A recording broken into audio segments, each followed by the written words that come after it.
Hi all and welcome to the Truth, Honour and Integrity show.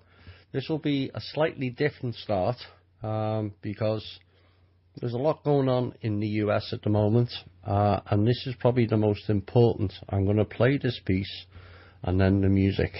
I want you to listen to this because this has lasting implications. Dakota means friend. Friendly. The people who gave that name to the Dakotas have sadly never been treated as friends. The people whose language was used to name the Dakotas and Minnesota and Iowa, Oklahoma, Ohio, Connecticut, Massachusetts, and other states, the Native American tribes, the people who were here before us, long before us, have never been treated as friends. They have been treated as enemies and dealt with more harshly than any other enemy in any of this country's wars. After all of our major wars, we signed peace treaties and lived by those treaties. After World War II, when we made peace with Germany, we then did everything we possibly could to rebuild Germany. No Native American tribe has ever been treated as well as we treated Germans after World War II. Donald Trump and his supporters now fear the country being invaded by foreigners who want to change our way of life. A fear that Native Americans have lived with every day for over 500 years. The original sin of this country is that we invaders shot and murdered our way across the land, killing every Native American we could and making treaties with the rest. This country was founded on genocide before the word genocide was invented, before there was a war crimes tribunal in The Hague.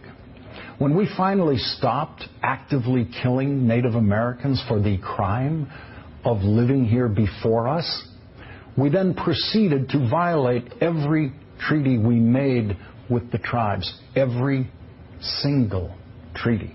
We piled crime on top of crime on top of crime against the people whose offense against us was simply that they lived where we wanted to live. We don't feel the guilt of those crimes because we pretend they happened a very long time ago in ancient history, and we actively suppress the memories of those crimes. But there are people alive today whose grandparents were in the business of killing Native Americans. That's how recent these crimes are.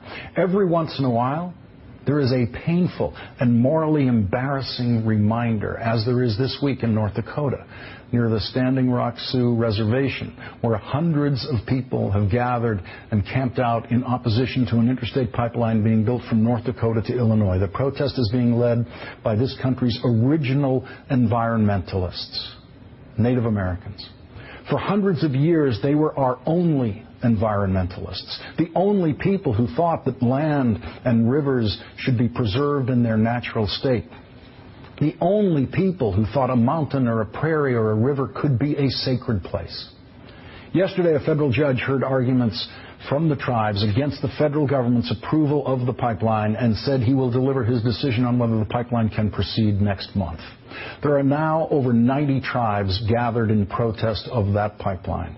That protest will surely continue even if the judge allows construction to proceed. And so we face the prospect next month of the descendants of the first people to ever set foot on that land being arrested by the descendants of the invaders who seized that land. Arrested for trespassing. That we still have Native Americans left in this country to be arrested for trespassing on their own land is testament not to the mercy of the genocidal invaders who seized and occupied their land, but to the stunning strength and the 500 years of endurance and the undying dignity of the people who were here long before us, the people who have always known what is truly sacred in this world. Hi all and welcome to another week of the Truth, Honour and Integrity show.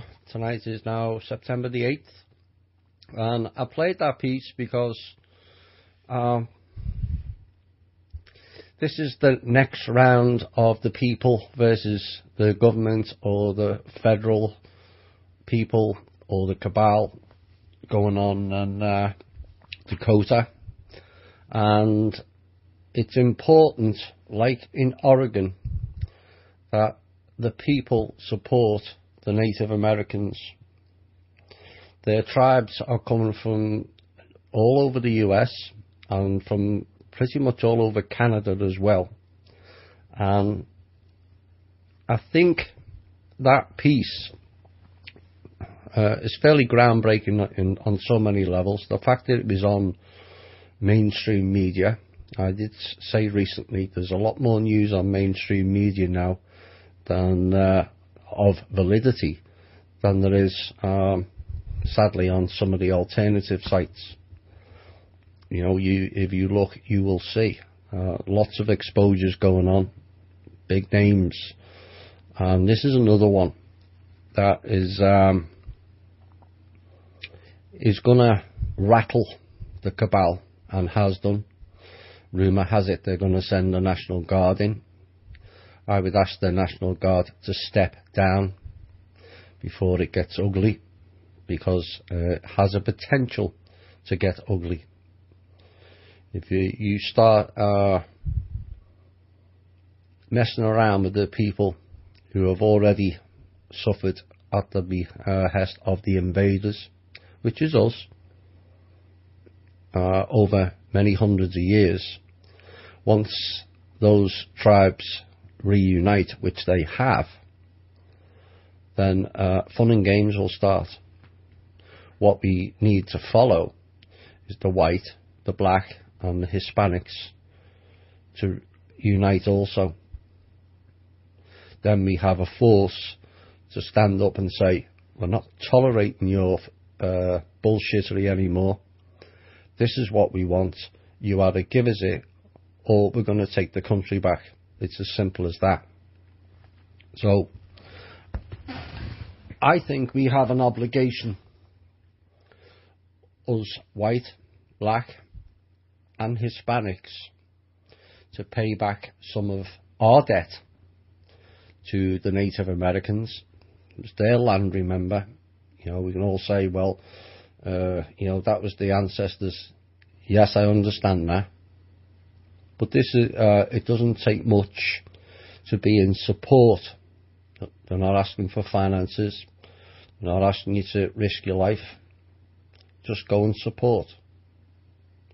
And it's a way of us paying back our debt to the natives, the crimes committed against them, and support them. One day, and I'm hoping that that day is on the horizon, the Native Americans will be the landowners of America again. I hope they treat us well when they are the landholders again. Perhaps we need to be seen, all the militia around there. There was many there from when they went to Oregon. It's not that far. Same people. Maybe a few more states can also join in, given the pipeline is going all the way through to Illinois. All those states across the northern, the top of Northern America and Canada. Time to tell these clowns and these oligarchs and the corporations, we're not tolerating your games anymore, and take those pipelines away. We have to, you know, remind them, we know we have technology to not require alleged fossil fuels. Those of us who have done the research know it's not fossil fuel, it's abiotic. And it replenishes. If you leave a well dry, you know, you all heard of the oil's running out. Well, unfortunately, the Norwegians or the Scandinavians, it was either Norway or Sweden, found out when they went back to check the dry well, as at that time shale oil was too expensive to remove, and suddenly the well had filled back up.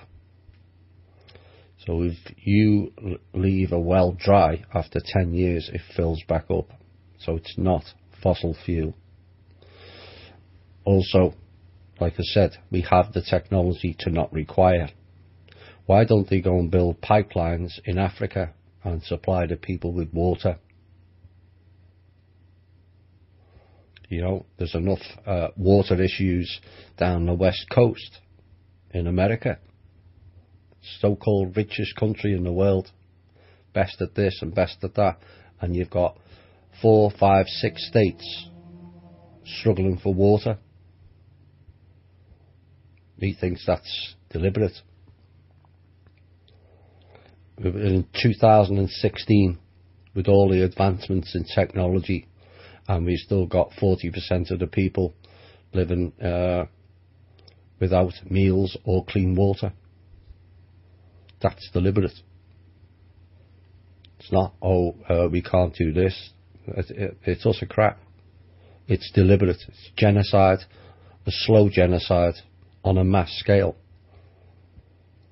Now what's happening now is they're trying to wheel it out, not just out of Africa, out to the rest of the world.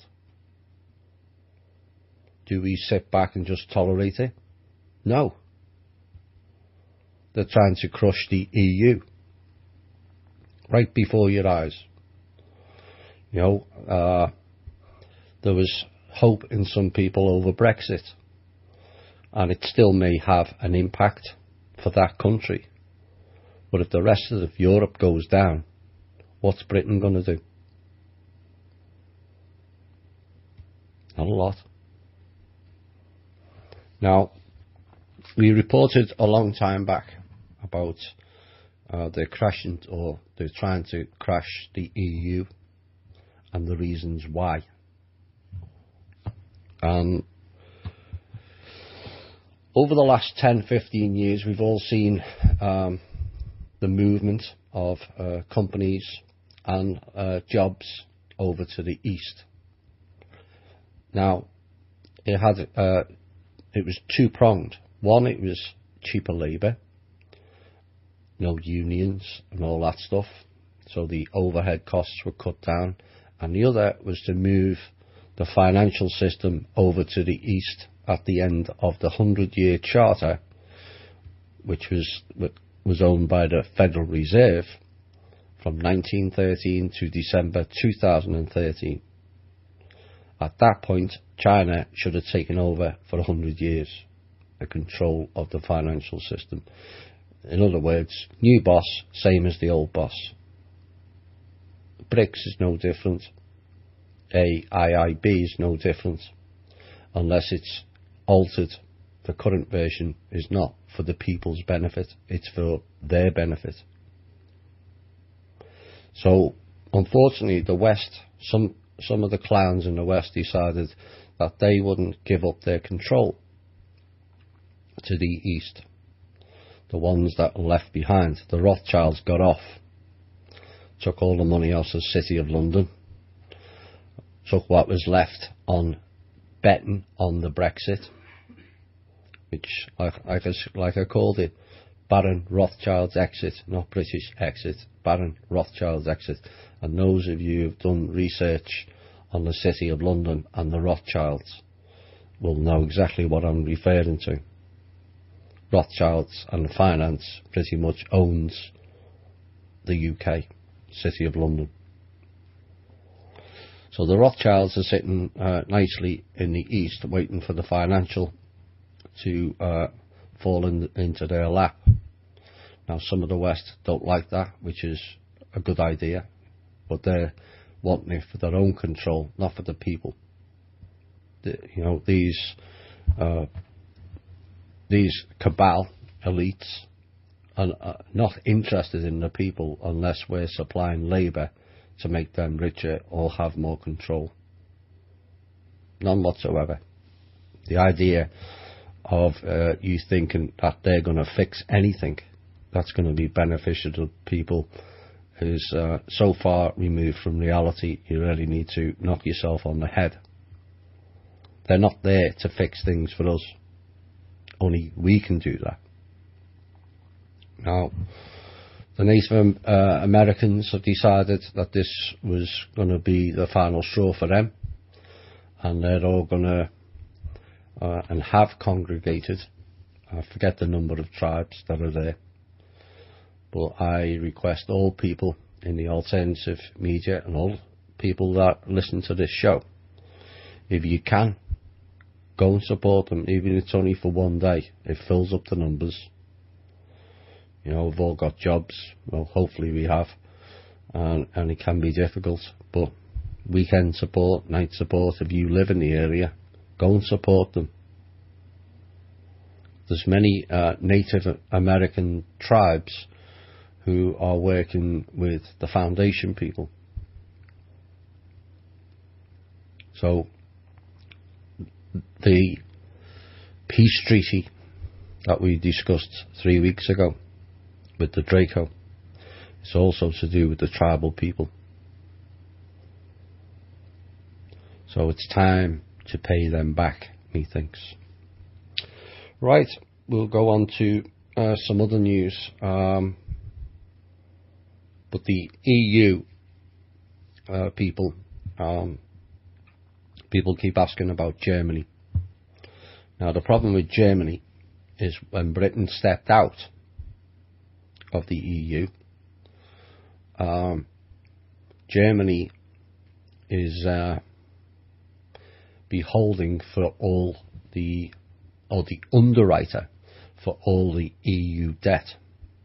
Of course, they've been certain countries, Britain, Germany and France, have been racking up debts, giving cheap loans, knowing full well that certain countries like Greece and Cyprus, Spain, Portugal and Ireland couldn't repay them. So what they do then is, like they did with Greece, Germany said, well, you can give us a load of the islands to pay off the debt. Really?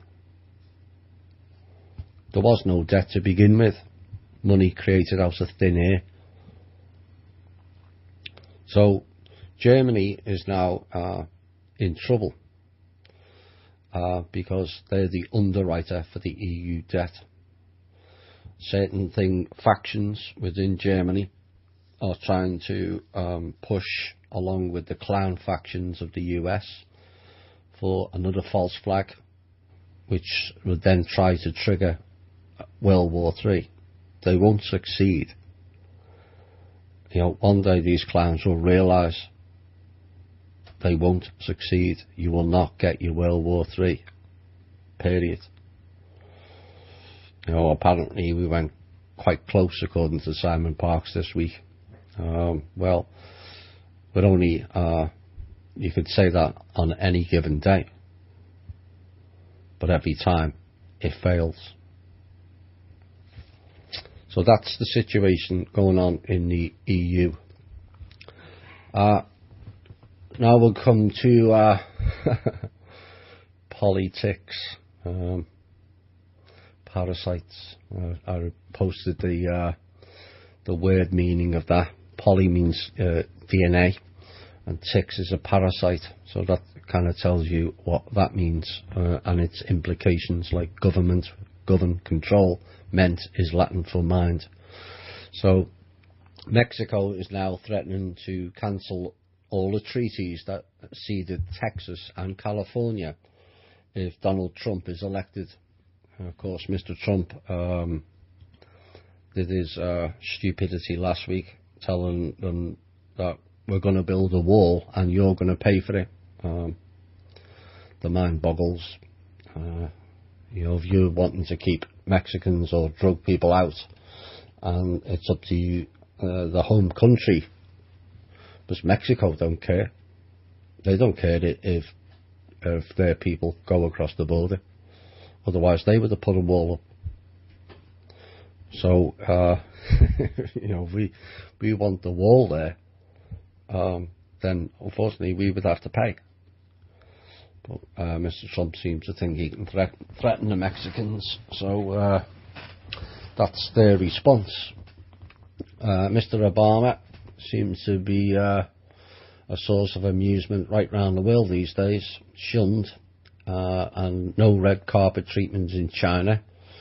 Called us son of a bitch by the Philippine president, or son of a whore, whichever one it was. Either way, it's, while it's funny, it's really not befitting of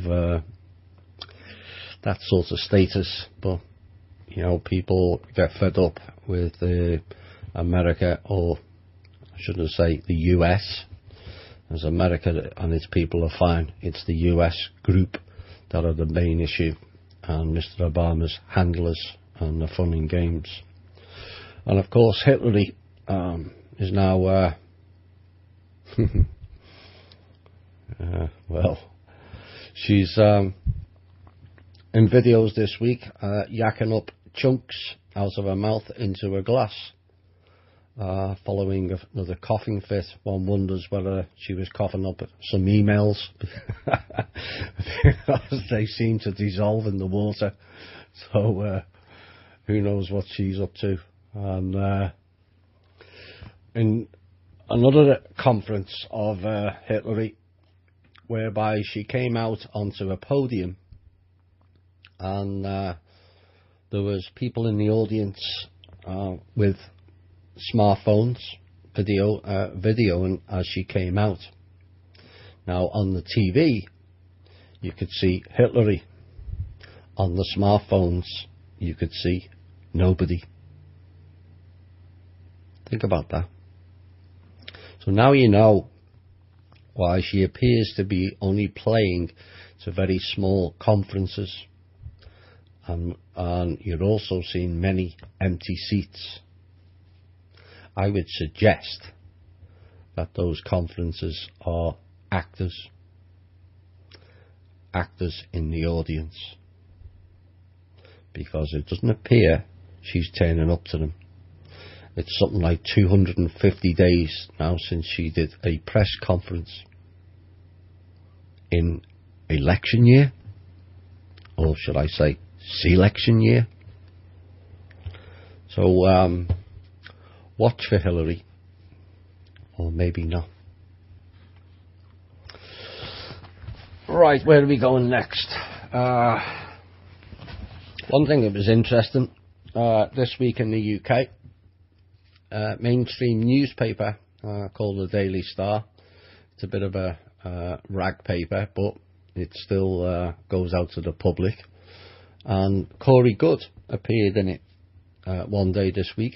And regardless of what I think of his info, or some of it, or him, personally I think it's great to see the ET issue and the issue of a secret space program being discussed more in the public realm. You know, we've kind of waited for a long time for that, and in essence it's another further push towards disclosure with a capital D. Maybe this now the parameters have changed. Of course, I was asked about maybe 5 or 6 months ago, and at that time there was nothing on the cards for full disclosure. It was going to be the partial disclosure, drip-fed discovery. Look what we found. We found water on Mars, Pluto, and all kinds of other things, when they already knew it was there a long time ago. So I think it's good that someone out of the alternative media is now out on the public newspapers in the UK. Although the downside to that now is how much people follow the mainstream media anymore, and that's debatable, given the reports this week that only 6% of Americans trust the mainstream media anymore. 6%. So it's further proof that the people are now starting to see what most of the listeners to this show, and those on the Facebook page, and all the others in the alternative media have been saying over a long period of time. the battles are being won everywhere. And this is a further example. So kudos to Mr. Good, and I think it's Dr. Salad as well was mentioned. So I think it's a good thing. Governor Scott, the baldy reptilian from Florida. Boy, he's ugly, that man. I'm not looking myself, but he takes the biscuit in. So he decided that we had Zika viruses everywhere, and so they would spray large portions of Miami and other regions. Except the funny thing is, except it's not funny, his wife owns a mosquito pest control company. Go figure. Mr. Scott is already up on RICO charges in Lee County in Florida. I suggest another one is forthcoming, because that is plagiarism. And yet again, jobs for the boys. You do this, let's write ourselves a check. Perhaps they should use the spray on themselves, he thinks, because they are the biggest virus in Florida. Right. Furthermore, in Miami again, Dade County, another example of government control going way too far, deciding how people choose to live or not. And Dade County in Miami says a woman's open-air treehouse was built illegally. Really? Or you need a permit, like the people in the floods recently. More permits. And they've decided it's unsafe and must be demolished in the next 4 months. The lady in question, Shawnee Chaser, refuses to remove her treehouse nestled against forked trunks of an oak and strangler fig in the wooded front yard of her late son's Biscayne Gardens home. The fight sets up an only in Miami showdown between a $7 billion government and a 65-year-old grandmother who sells bags of organic popcorn at Whole Foods. She's refused and not taken anything down, and vowed during the interview, "I'll chain myself to the treehouse if they come on our property." The treehouse in question cannot be seen from the road. That's trespassing again. Or are they using drones to check everything out these days? They had that in England when they started deciding that they would impose a bedroom tax. So if you have more than 2 bedrooms for a family of 4, that was an excuse to add further tax. Or if you had a conservatory built, we would call it a lanai here. That's taxable. So they had all kinds of inspectors going round, checking people's houses, going through gardens and everything. Just where does it end? So this particular lady has a condition whereby she discovered she has an aversion to indoor living, and has been this way for a couple of decades now. Since 1992, after she moved her family back from Miami from California. So yet again, another example of government interference where it's not required. People are paying their taxes. If they want to build a tree house, and if the people want to live in it, fine. It's nobody's business. Certainly not the government's. If it's overlooking somebody else's backyard or patio, I can understand that. But this is miles from it. It's like a country home as such, and it can't be seen from the road. it's just way too much. Anyway, fun and games going on between the agencies, and this is more factions nonsense. US intelligence and law enforcement agencies are probing what they see as a broad, covert Russian operation in the United States to sow public distrust in the up-and-coming presidential election. And US political institutions, intelligence and congressional officials have said this is the Russians, and their scope and intent has gone too far. So the aim is to understand the scope of the Russian campaign, which incorporates cyber tools to hack systems used in the political process.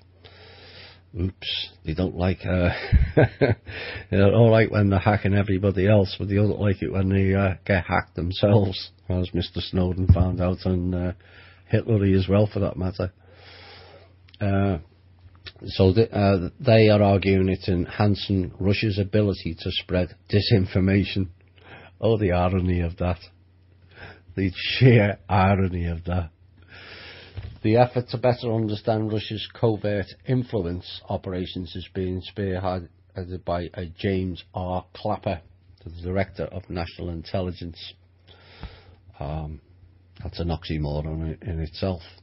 This is something of concern for the Th&I, and he has been briefed on some of the issues, and it's currently being addressed. What that's addressing remains to be seen. Perhaps they should address some of the ballot issues, like why or how can you have more people voting than there are in a particular state or a particular county. Perhaps it's best to look at that. Bayer, whichever pronunciation you want, is losing patience with its 64 billion target. Monsanto is rumoured to be running out. Bayer is talking about buying out Monsanto altogether, and a German board's group will meet on September the 14th to ponder pulling the trigger on an unsolicited bid. Sources at Bayer said it's not the first time rumours of a hostile offer has surfaced, but the timing seems to be about right for the Germans to make their next move. Bayer is due to hold an investor conference on September the 20th, providing the perfect stage to explain a new, more direct tactic. Well, those of you who are well researched will know all about Bayer, or Bauer, more's the point, and their role in the World War II against America, along with IG Farben.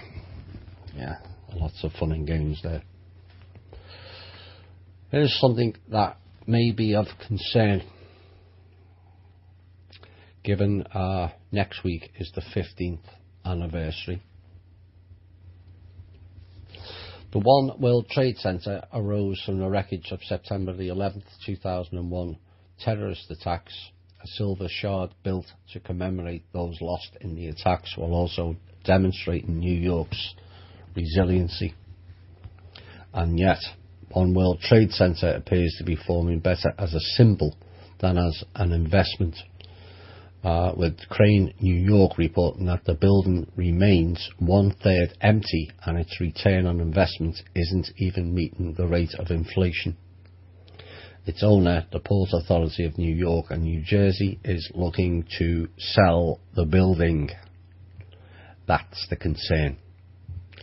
Of course, we all, or most of us, are familiar with Mr. Silverstein and his purchasing of the building just before 9/11 and his bogus insurance contracts. So this is a tad concerning, I would say, and I hope the relevant people will look into it and deal with it. So they're looking to sell it for as much as $5 billion. One World Trade Center had a slow start with issues ranging from economic weakness to its location on the site of the original World Trade Center, obviously with heightened security concerns. The $5 billion price tag would make the building the most expensive ever to be sold in America. While it's unclear whether the Port Authority has received interest from any bidders, security concerns could be an issue if foreign investors are involved, especially those from the Middle East. The Port Authority has stated it may at some point consider a sale. Yes. Well, hopefully this time it's just a normal sale and not more fun and games. Right, where are we for time? Crimes against humanity. Some of these figures you won't like. We've mentioned about the children recently. But these clans that are building pipelines and building this and building that are not spending money on relieving people of ills and struggle, poverty, famine, drought. At this point, like, as I said earlier, it's an intentional policy of poverty that's killed over 400 million since 1995. I'll repeat that again. 400 million human beings have been killed due to poverty since 1995. 75% of that 400 million, which is 300 million, were children.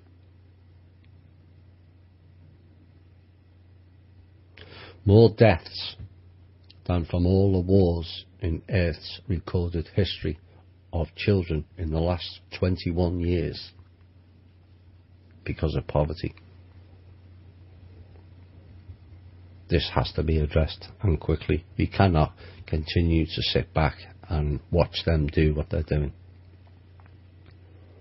You know, just because it's happening 3,000, 4,000 miles away in Africa doesn't mean to say we have to ignore it.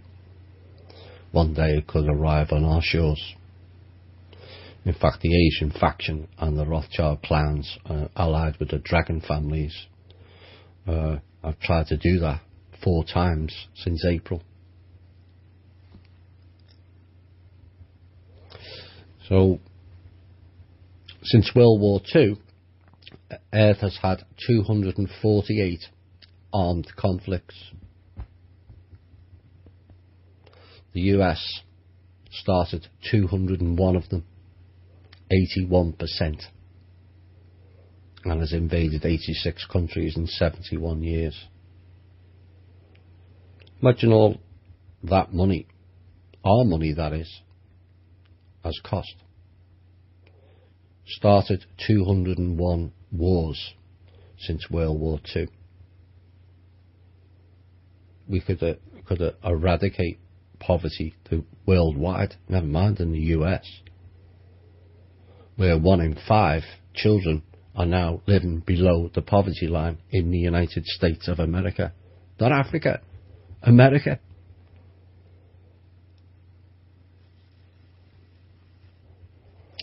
So, basically what we've become is a rogue state. And I read an article this week, and I'm going to read some of it out so people understand the legalities and logistics of it. Components of a rogue state include violation of international law with focus on destruction of human life, threaten other nations' security. I think that's fairly self-evident. Rule by authoritarian regimes. Yeah, think DHS, NSA, FEMA and the mirror agency groups. Severely restrict human rights. Well, what happened to our Bill of Rights? Sponsor terrorism. Q, Zionists, ISIS, ISIL, Taliban and Al-Qaeda.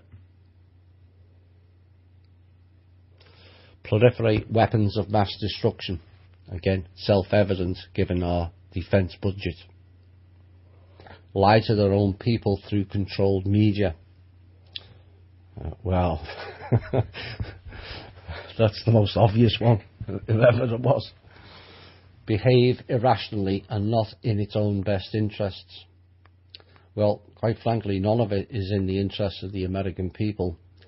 And at this point, the rest of the world thinks us as pariahs, sadly.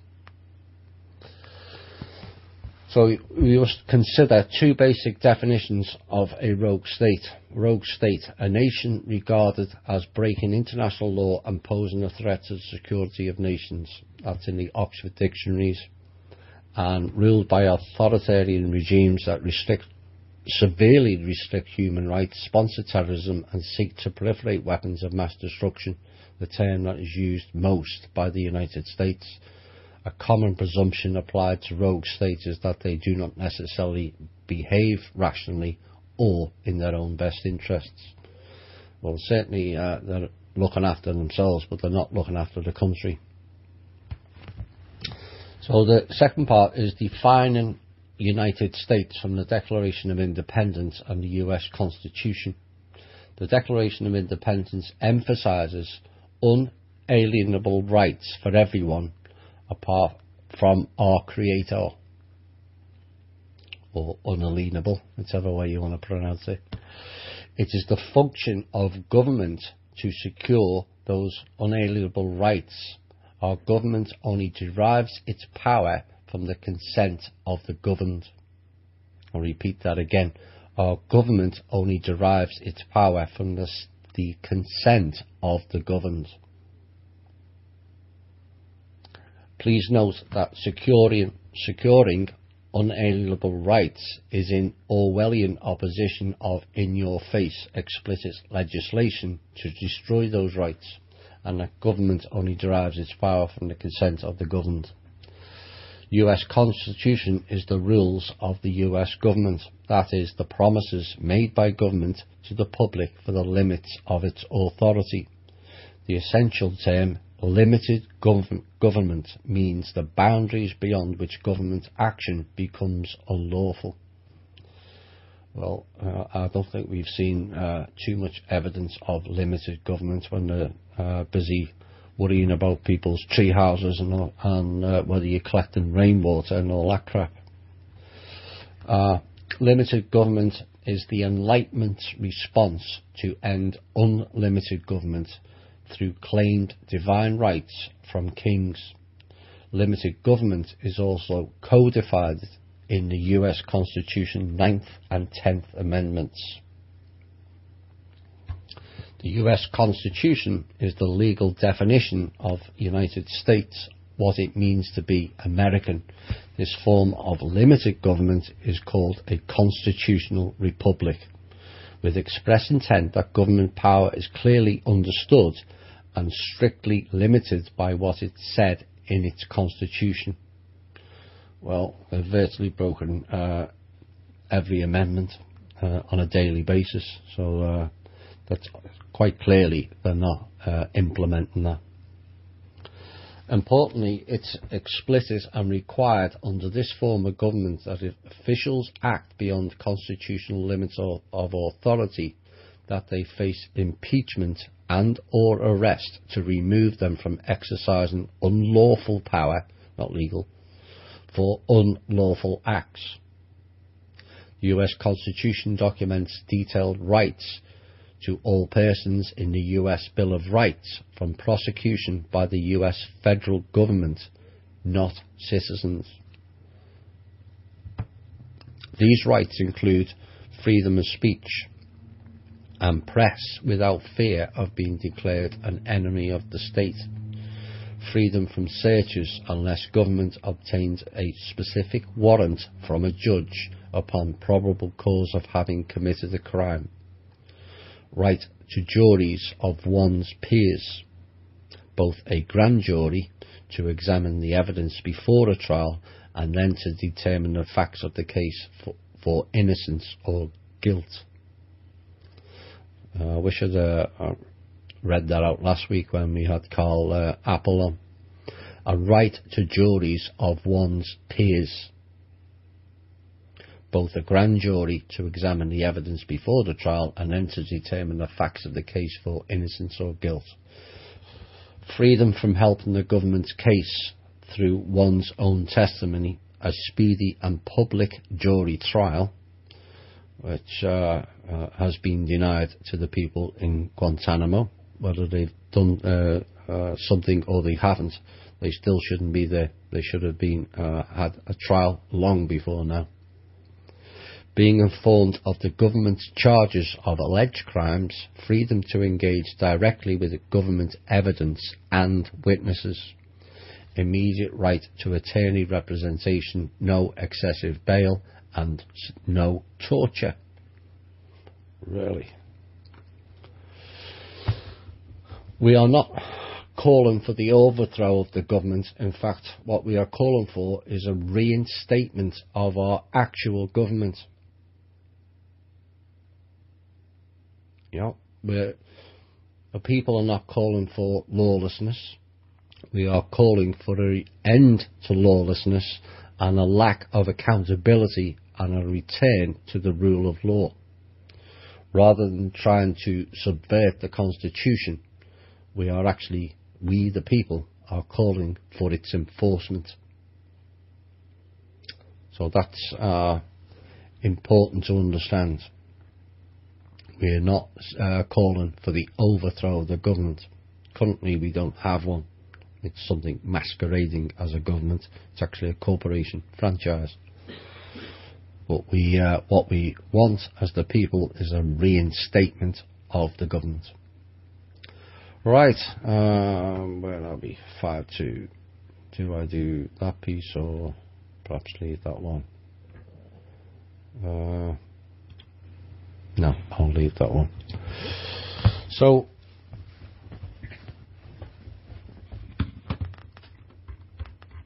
we mentioned recently about the guy M, the son, who is now passed on or been heavily removed.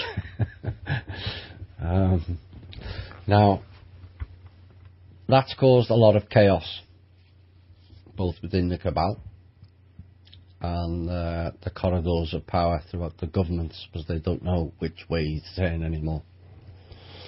There's been a fair few hacking attempts at the accounts, which failed, and lots of backdoor deals, both for good reasons and also bad reasons, is currently ongoing.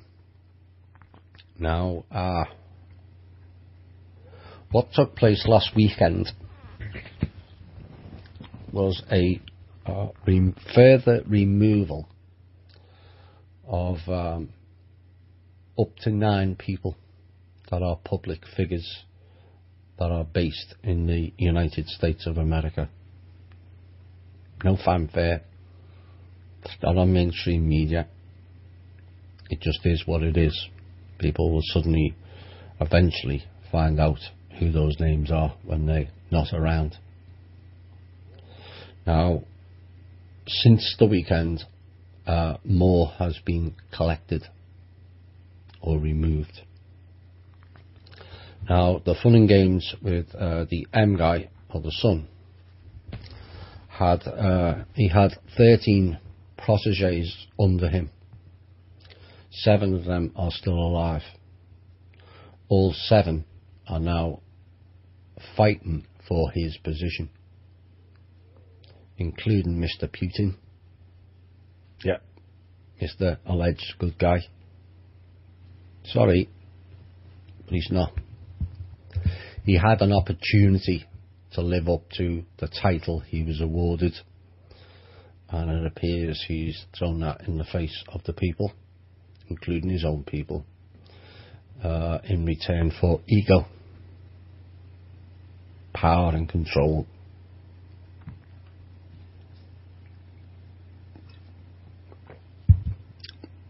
Funny word, control, or controller. If you break it down, con means victim or cheat. And then you look at the second part, troll. A troll who's conning the victim. More of the word magic. But what's going on now is all those 7 are at war with each other, fighting for the position of control vacated by the sun. It's getting ugly between them. And I would suspect some of them won't survive too much longer. The G20 had a meeting this week. Of course, Mr. Obama got kind of brushed off as an irrelevance by the hosts. But there was fun and games inside the meeting, and then an offshoot meeting by the factions. There's members of the G20 who are not prepared to play the cabal game anymore. We've been talking about this over a long period of time now. There's lots of countries and governments.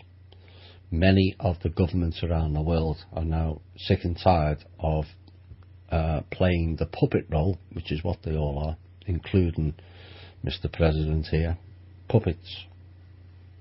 They're tired. You know, they're now facing a rising tide of abuse from we the people, asking them what are they doing to fix things. The public are getting in the face. They don't like it. These people are cowards. They hide behind others, security people, mercenaries, underground bunkers. We're getting in their face and they don't like it. I would suggest we continue or even ramp it up of getting in their face, because the pushback on them now is reaching a pinnacle in so many ways, on so many levels. So many of the former cabal have now stepped out and are now helping. But the ones who still want to continue to take the paycheck, you have a platform to step out. Go and join the others. It's only a bit of pride. But what's more importantly is the continuation and the improvement and the changes for the human race. It's more important than your paycheck and your little piece of control.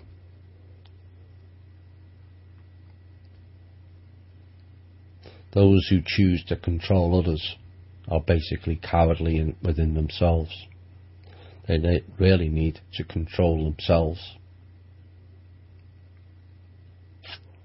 So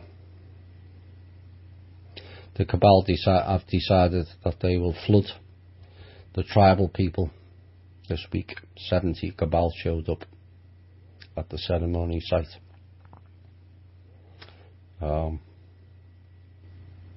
Too late. The treaty is signed. The people will have its day. And like everything else, we're all waiting for a public event, myself included. You know, I can tell you what's going on behind the scenes, but we'd all like to see. It's taken my word for it, and I understand that. We'd all like to see full evidence. Maybe that day's not too far away. Right. We're at the top of the hour. That hour went quick. And perhaps not one, perhaps more.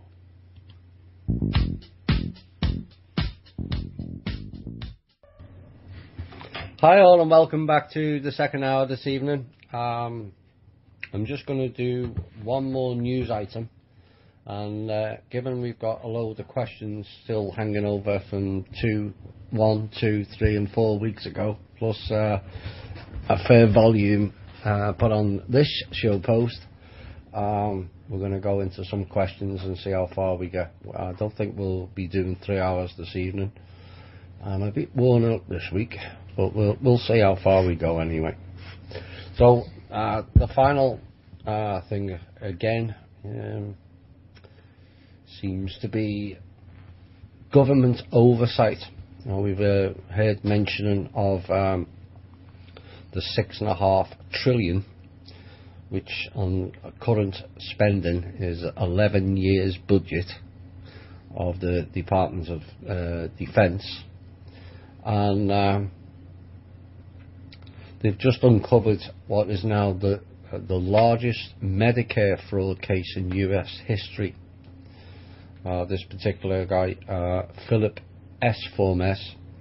Remains behind bars as his lawyers battle a federal judge who has denied him bail for his trial for allegedly bilking government programs out of $1 billion.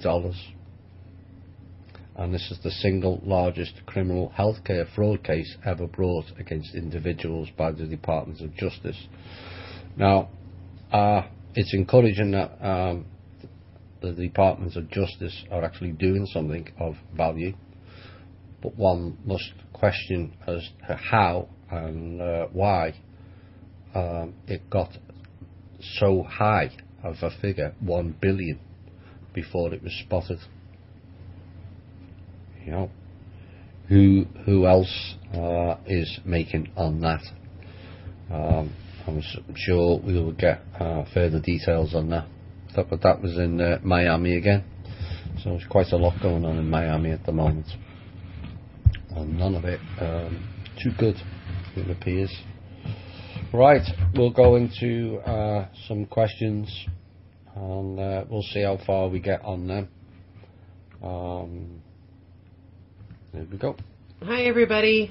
Okay, first question. There seem to be reports about cities and other areas with greatly increased microwave radiation showing up on weather maps all over North America. Can you tell us more about this? Not a lot. I'm not too researched on that at the moment. But if I think I saw a clip of it on the Facebook. If the maps are correct, it would suggest certain factions are ramping up the towers. I would suggest it would have something to do with the cell phone towers. Maybe too many people are waking up. So we'll hopefully get more details on that. But I don't know a vast amount on it at the moment. Sorry. Was Mother Teresa good, or did she do bad? No idea. No idea. Why is the G20 meeting held in China, of all places? It's, from what I understand, it's like a round robin of countries, and the meetings take place on a round robin basis, from what I gather. This time it was in China. I don't think it was perhaps not a coincidence, as they wanted everything in place. But unfortunately for them, or certain parties that took part in that meeting, everything's not all in place. So the G20 meeting was a bit of chaos, from what I gather, and it then led to a side meeting which was involved the factions on what to do and how to implement control, because they're losing it. So I hope that helps. Are the souls of people who die these days safe, or are there still some dangers out there? I would say, in my opinion, that they're safe. Lots of the technology that implemented that has been removed, as I understand. There's still some lower level remnants, but we're for living people, but not for the ones who die, as I understand it. Is intervention going to occur concerning the DAPL on behalf of the native tribes people? There goes the pipeline, I think that means.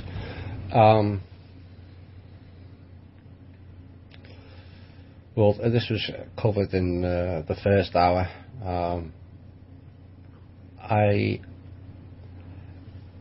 Given that they have already implemented the National Guard, I don't know whether you mean intervention on behalf of the people and the native people, or intervention by the government, but they've already intervened and are playing fun and games. It's up to the people to go and support the real landowners. We can't continue to ignore and let go of things, and so I hope all the militia in the area, or even if you're not in the area, if you're able to go there, or even some of the veterans, be it retired veterans, go down and support the people. Let them know we're not going to tolerate their goose-stepping march across this country. We've had enough of their fascism, and it's time they found out that the people have a voice and a power.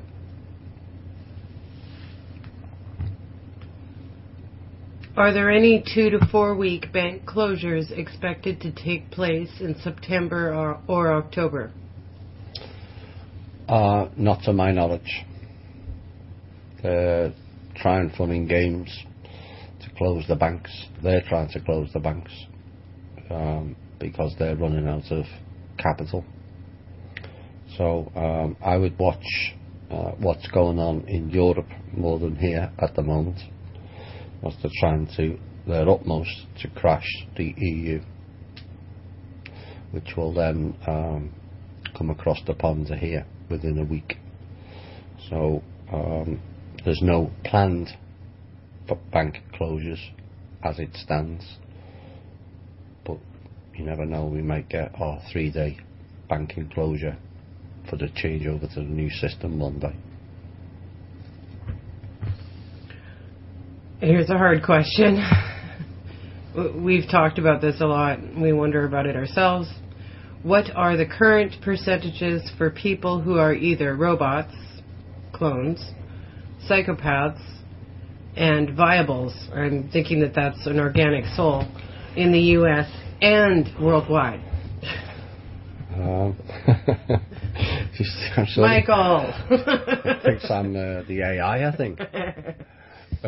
Let me just, I'm just counting on fingers and toes. Hang on a minute. I can only take a guess at a stab at this. Psychopaths, pretty much 1%. Viables, I would say, are between 5 and 15%. And the robots are the rest. But the robots are starting to wake up. What they mean is the robots is the hive mentality. Oh, okay. Not a clone. Yeah. So a lot more of what are classed as the robots or the sleepers or the zombies, whichever term you think is appropriate, is waking up, and they're starting to see. So it's that category that has to decline and rapidly decline and join the viables.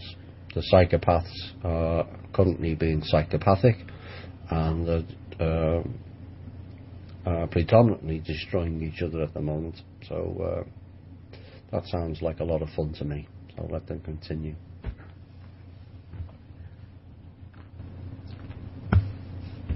Whoops. Who blew up the SpaceX rocket, and what was really in the payload? I don't know who did it. And I'm not too sure I can give out what was in the payload at the moment. But what I can tell you is they broke the protocols. Nothing in and nothing out. And so they paid the price. I keep feeling that the November election is not going to be normal, but I also don't feel that Obama will stay on. Any news about what might happen? No, it won't be normal. A whole range of things can happen. Hillary might get in, but mightn't last. She might not survive until then. As mentioned previous, Trump is not there to win an election. Trump is there to smooth the passage for Hillary to win. Further news in the public will be forthcoming on that. You know, we mentioned this a while back on this show about Trump and his role, and suddenly the mainstream media are now picking up on it. And I think you may see some further evidence of who Mr. Trump is dealing with currently out in the public fairly soon. So that leaves their two running mates, Pence and Kaine. Neither of them are considered adequate, and so they have been ruled out altogether.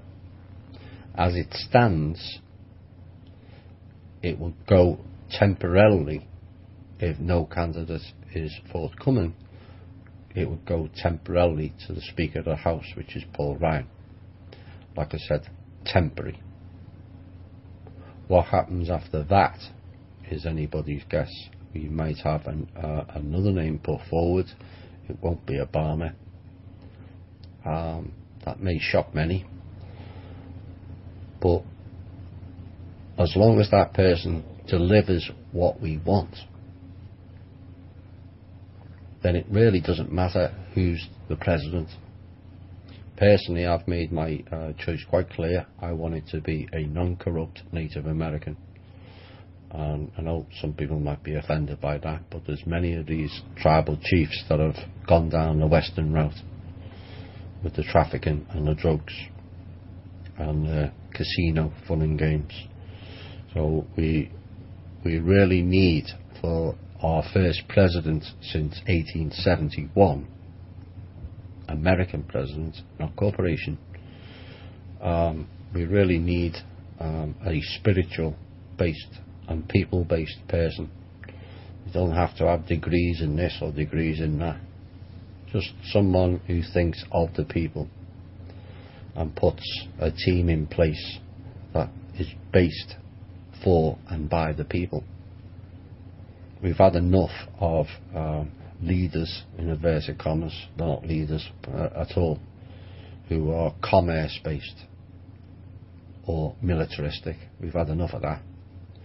Let's have some spiritual based and people based going forward, would be my answer.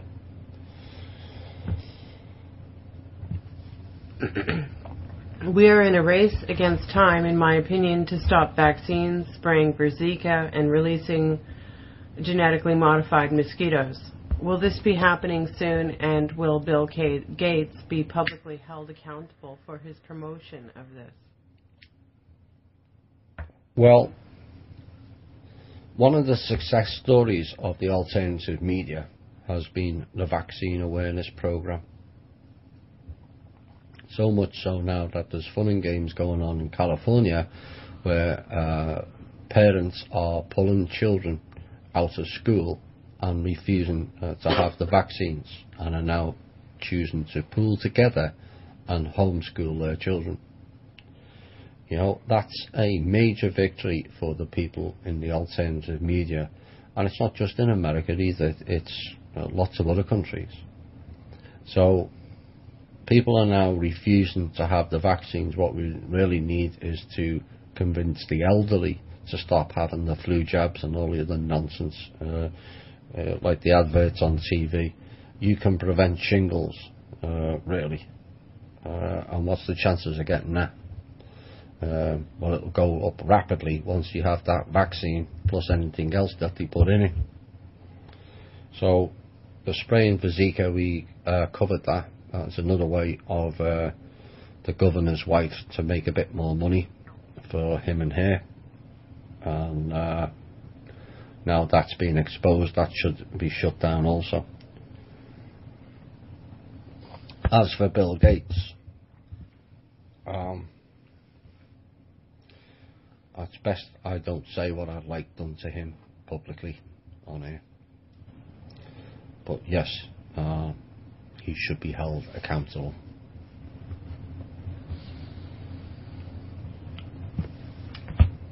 If the Silver Legion is our defender, why did the UPU leave them out of the loop?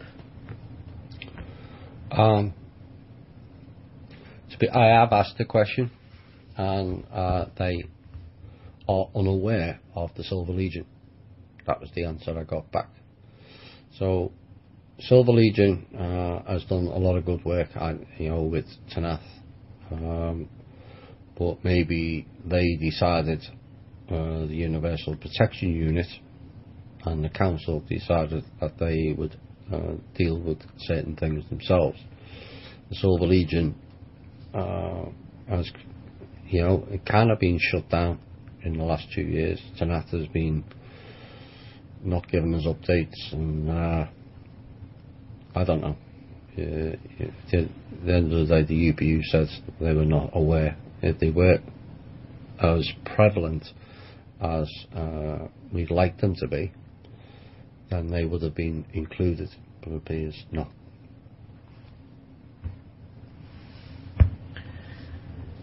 How much say do we have with the Universal Council? Are the world leaders who have been contacted to get in line, or just Putin?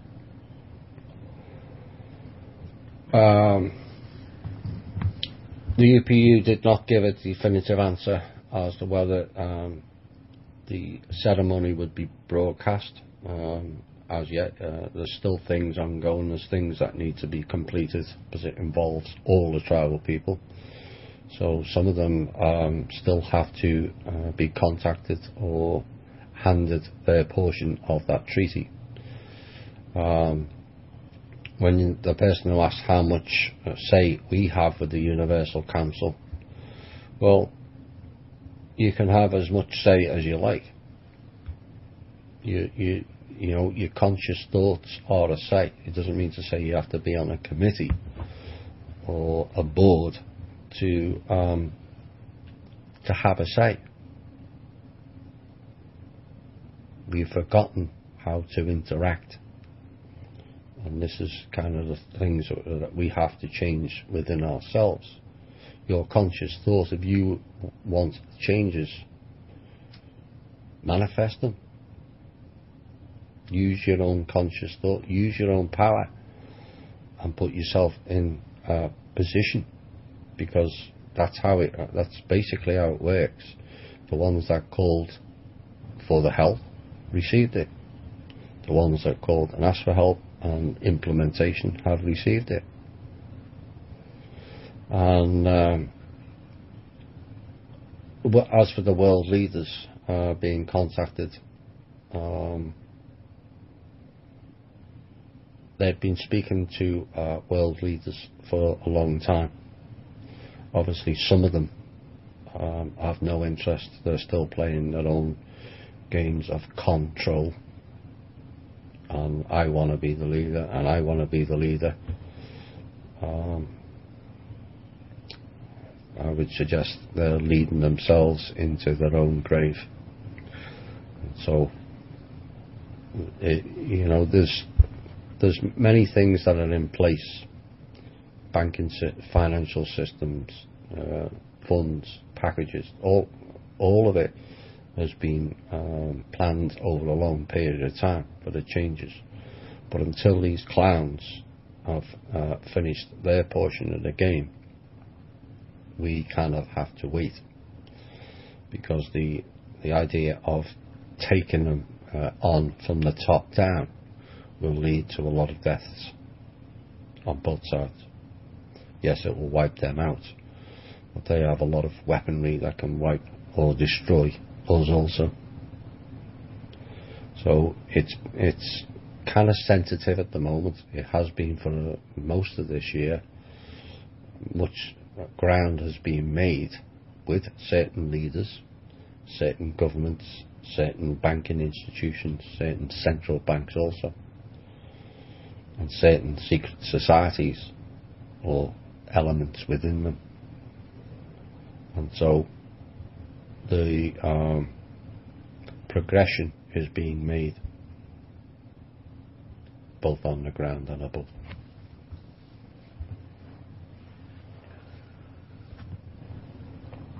Why do we need AI in place here? Why was there AI on Tiamat? If AI has been out of cabal control since November, what does that mean for us here in the trenches?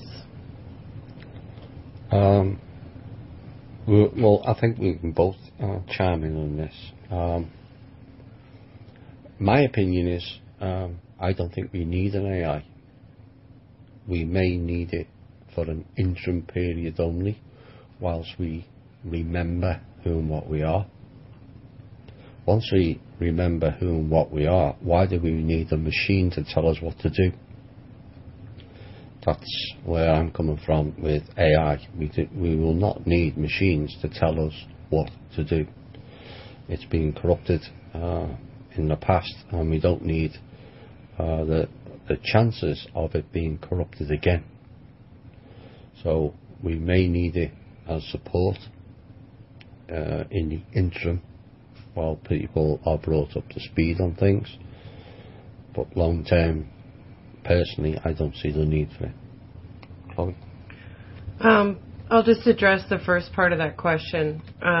Why do we need an AI in place here? The AI in particular that we had in place here obviously wasn't programmed to be very nice to us. It goes back to Atlantis.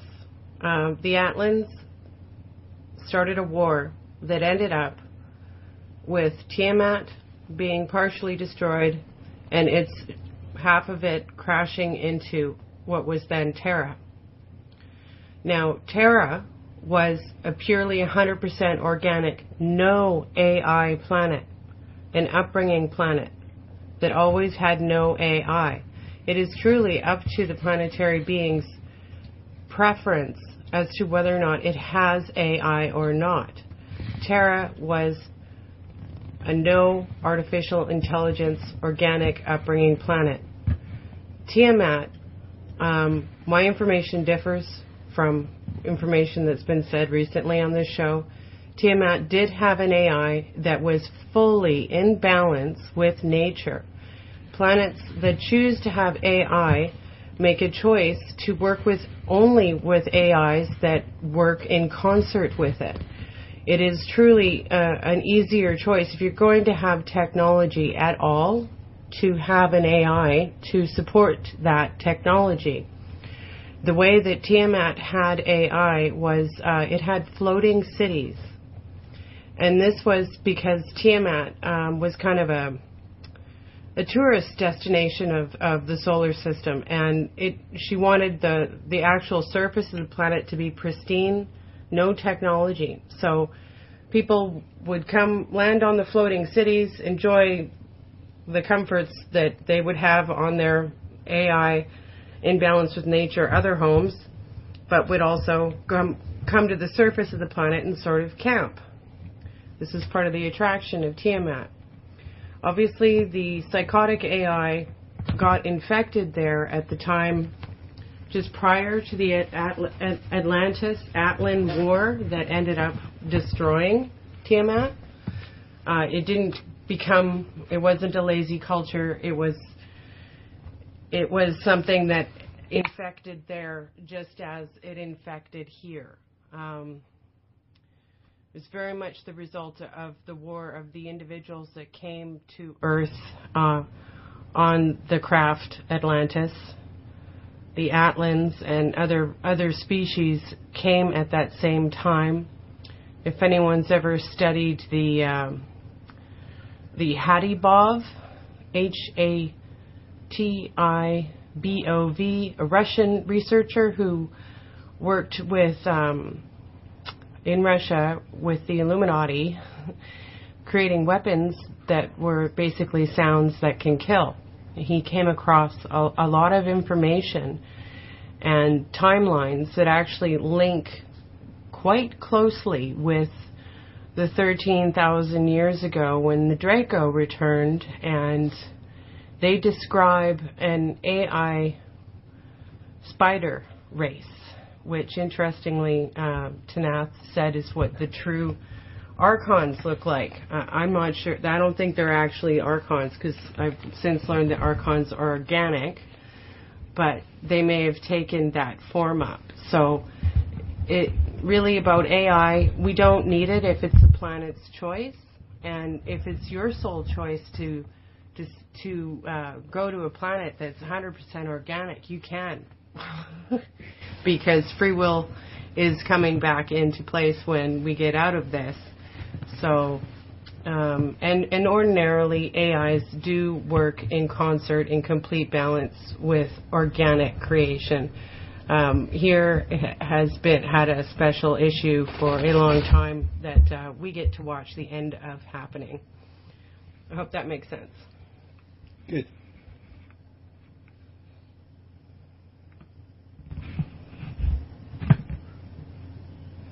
Thomas, can you confirm or qualify the statements of Phil Schneider, the Battle of Dulce between American military and Draco fighters, and that the prince or brother gave aid to the Americans? My understanding is it wasn't the Draco. My understanding it was the tall greys that the contractors came across, and it led to quite a battle with some of the contractors and some of the military. The idea that the prince or the brother gave aid to the Americans doesn't really fit in with what those two particular individuals portray in many ways. But yes, there was a battle in Dulce, but my understanding of it was that it was the tall greys rather than the Draco.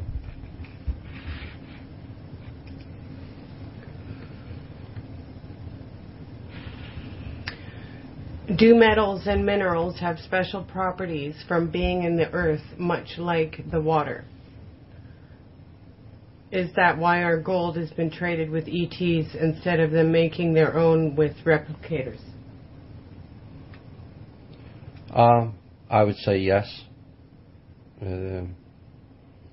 Particularly the water, which we've covered earlier. The gold is probably the same thing, given where it's coming from, and it's running through the same living being. Perhaps other worlds' gold is not of a living nature. Maybe. I don't know a full answer on that.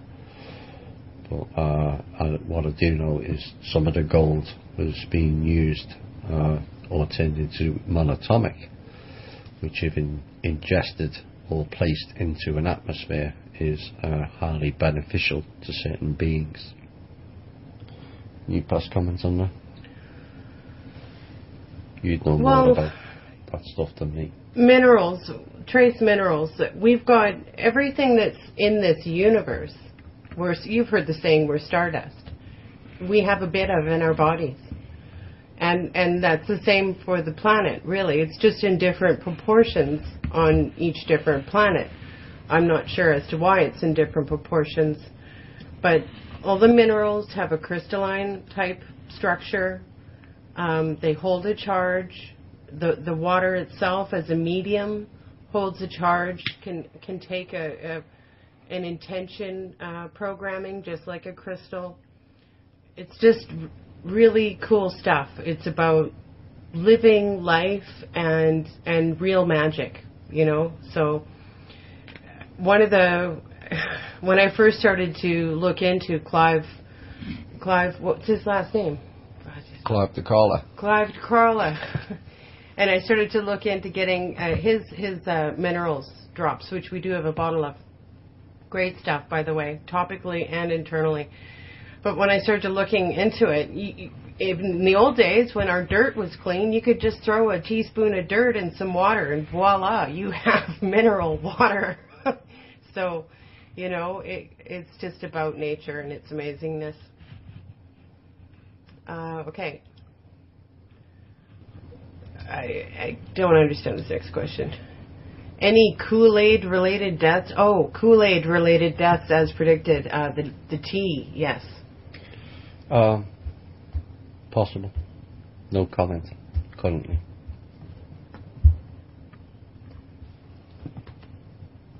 Thailand seems to be cleaning up the house, at least partially, by cracking down on minors being used for sex trade, illegal bars, and corrupted officials. Meanwhile, there have been several bomb attacks in different regions in recent weeks. Is this part of an uprising of the positive forces in Asia?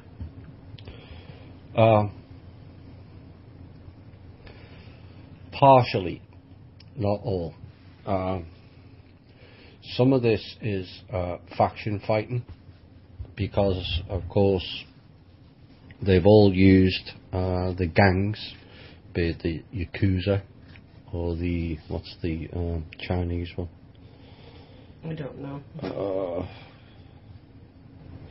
Or, you know, the ninja, and that's the Benjamin and his ninjas.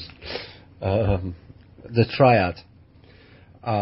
They're like cabal mercenaries in many ways, where they scooped up huge amounts of funds. They're the money launderers, and most of those gangs are cabal, are on the cabal payroll.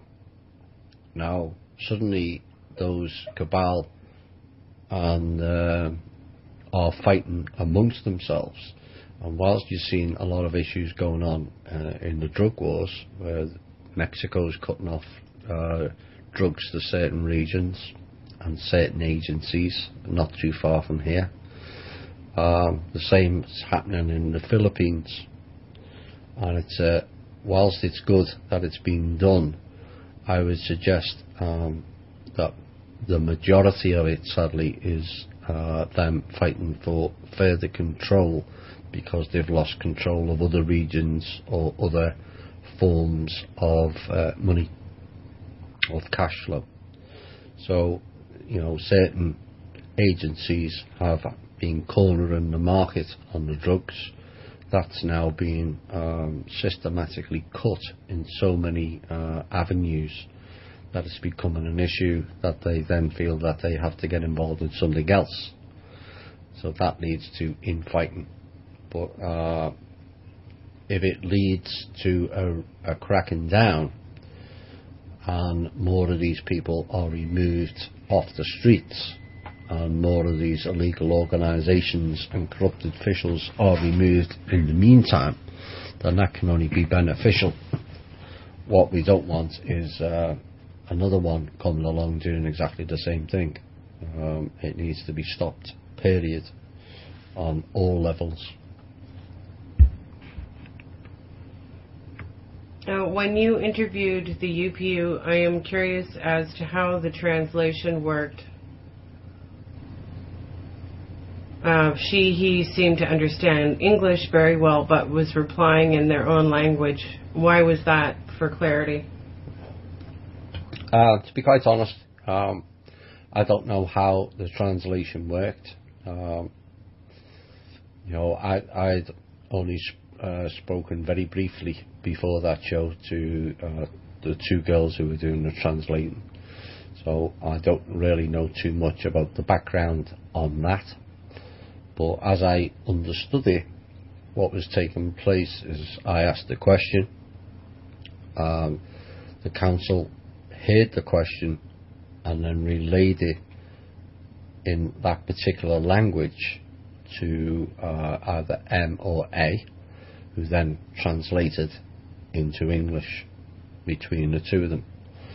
So I believe we're having another show with the UPU and the council on Sunday on OYM. If not the 4 people on the council, it may just be 2 of us, and it may not be the council. We're waiting for things are busy on so many levels that they might not have the time to do another show. But maybe that's one of the questions you can put forward, and they can explain in more detail as to how that works.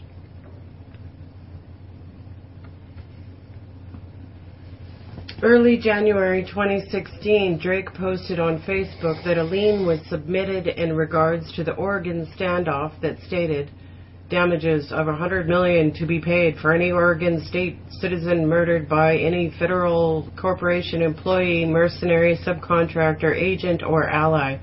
And the Oregon state will be bringing war crimes charges against the Department of Justice before the World Court if even one American is harmed by the FBI. Too late for that. And more charges will be brought against the BLM. Do you know if the latter has happened and whether the claim for damages was filed for the death of Lavoy Finicum?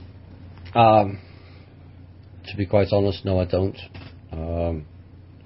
I don't think charges will be brought against BLM. I have been reliably told that their involvement in it was coerced by higher-ups and other outside mercenary type people, and they were the public's battering ram as such, and some of them feel rather uncomfortable and have gone into hiding because they've been lambs to the slaughter. I'm not saying all of BLM is good, because there'll be elements in all organisations that are not good. But perhaps that question is probably better for Drake. He deals with that stuff more than I do. But interesting to note this week, saw a video yesterday. Pete Santilli has been released this week, as I understand, and all charges are going to be dropped. So it'll be interesting to see what happens following that. He's still facing charges in Arizona or Texas, I'm not too sure. One of the southern states anyway, southwestern states. But given that they've dropped all charges against him in Oregon, then the chances of implicating him in the other state would appear to be minimal. So Mr. Santilli is on his way out. You asked this one, I'm getting a refill.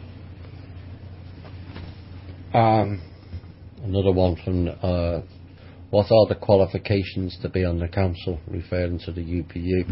Well, like you said on the show, it's the first time we've had humans on the council in its entire history.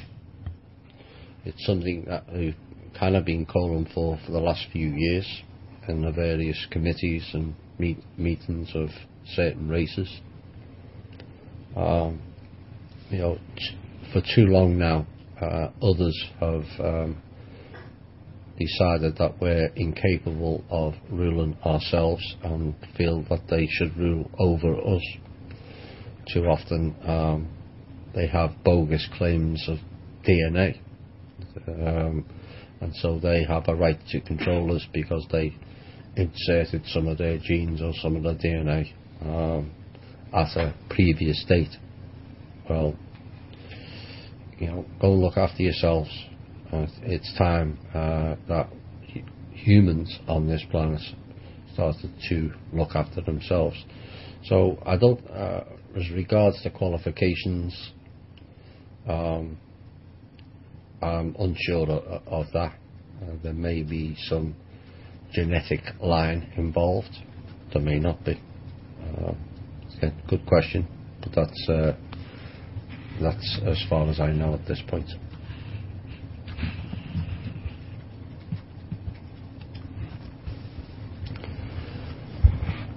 How can one join the council? Another question. And do we need to go on a course? No. I think it will be a select few who go on the council. Don't quote me on that. But again, it's up to the people, once they're brought up to speed with what's been going on, to then form committees as such. It doesn't have to be governments or politicians. If we get a fair world, then everyone has a say.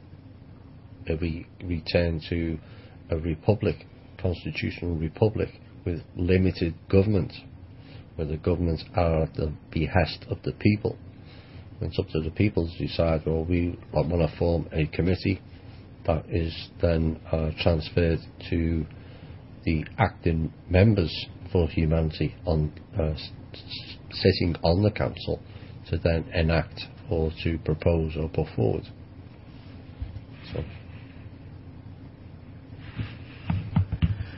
it seems like things are getting worse. Zika virus, the spraying, the bees dying, animals dying, vaccines, etc., etc. The depopulation agenda seems to be on track. When will this all stop? Did I answer this, or did you just ask this? No. Well, the Zika virus is bogus. It's the same as the Ebola and all the other rubbish. It's an excuse for certain individuals to make money, as we mentioned earlier. Governor Scott and his wife. The bees down is a major issue. A major issue. And that has implications for all of us. That has to be arrested sooner rather than later. The animals dying, there's a number of incidents globally with deer and all kinds of other animals that are suddenly dying. Antelope is another one. I think it was 600,000 or 60,000, if memory serves me correctly. And it appears to be ongoing globally. Why that's taken place, I don't know. Maybe they're leaving. It's a possibility. A lot of the big cats are dying because they've got canine distemper virus. How that took place, heaven only knows. But there's a lot of big cats who are dying or are now kind of losing it and acting out of nature, so to speak, and attacking humans globally, particularly in the India and African continents. So there's a lot going on. I don't think we'll get the full gist of what really is going on with the animals, but maybe we ought to look if huge numbers of them are going, and huge numbers are also disappearing altogether, that maybe they're going somewhere else. So as for depopulation, yes, in the animal world and partially in the human world, but there is still more births than deaths despite all the wars. And so whilst we'll need to control the population, I don't mean cully, there's ways of controlling the population. If we can bring people out of poverty and educate them, most educated people have, and it's proven, have less children. So you've got people in India and Africa, in the really poor parts, and in China, having vast amounts of kids when they've got no education system or they're living in poverty. So if those people are brought up to a Western lifestyle with shelter, food, clothing, water, electricity, etc., then you'll find, like the Western countries, that their population growth will start declining, and then it'll return to a balance. As for running out of time, no. Time is on our side, believe it or not. It's not on theirs.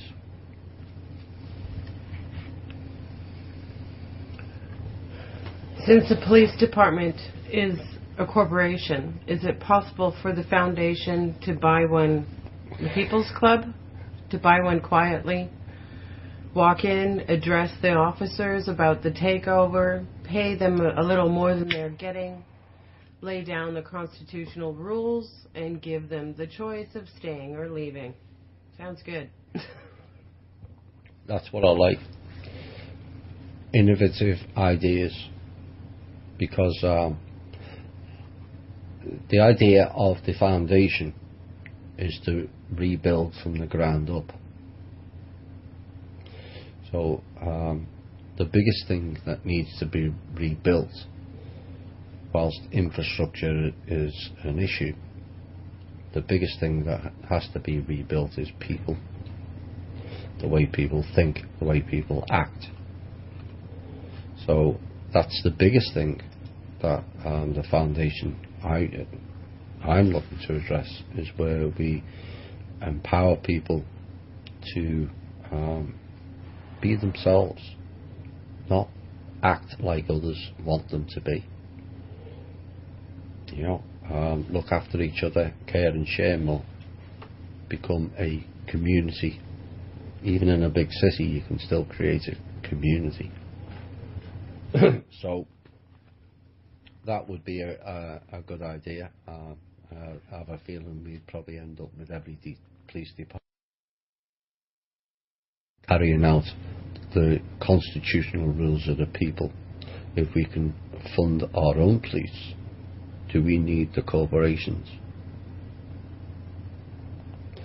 If we learn to look after each other and provide for each other, do we need government?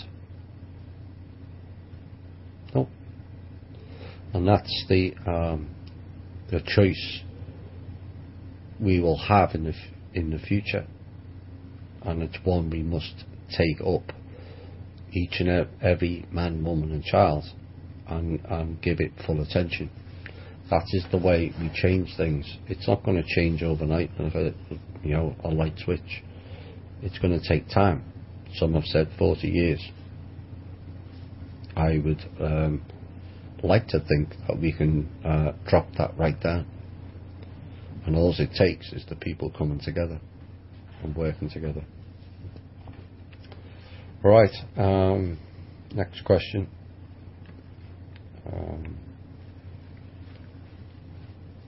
Does anyone sleep past 3 a.m. late night on most nights? Do you wake up and not be able to sleep, and then be able to sleep after 5:30? Whoa, it's creepy. Yes, I believe with all the energy waves they are pumping around us, that this is manipulation and to really keep us off our game.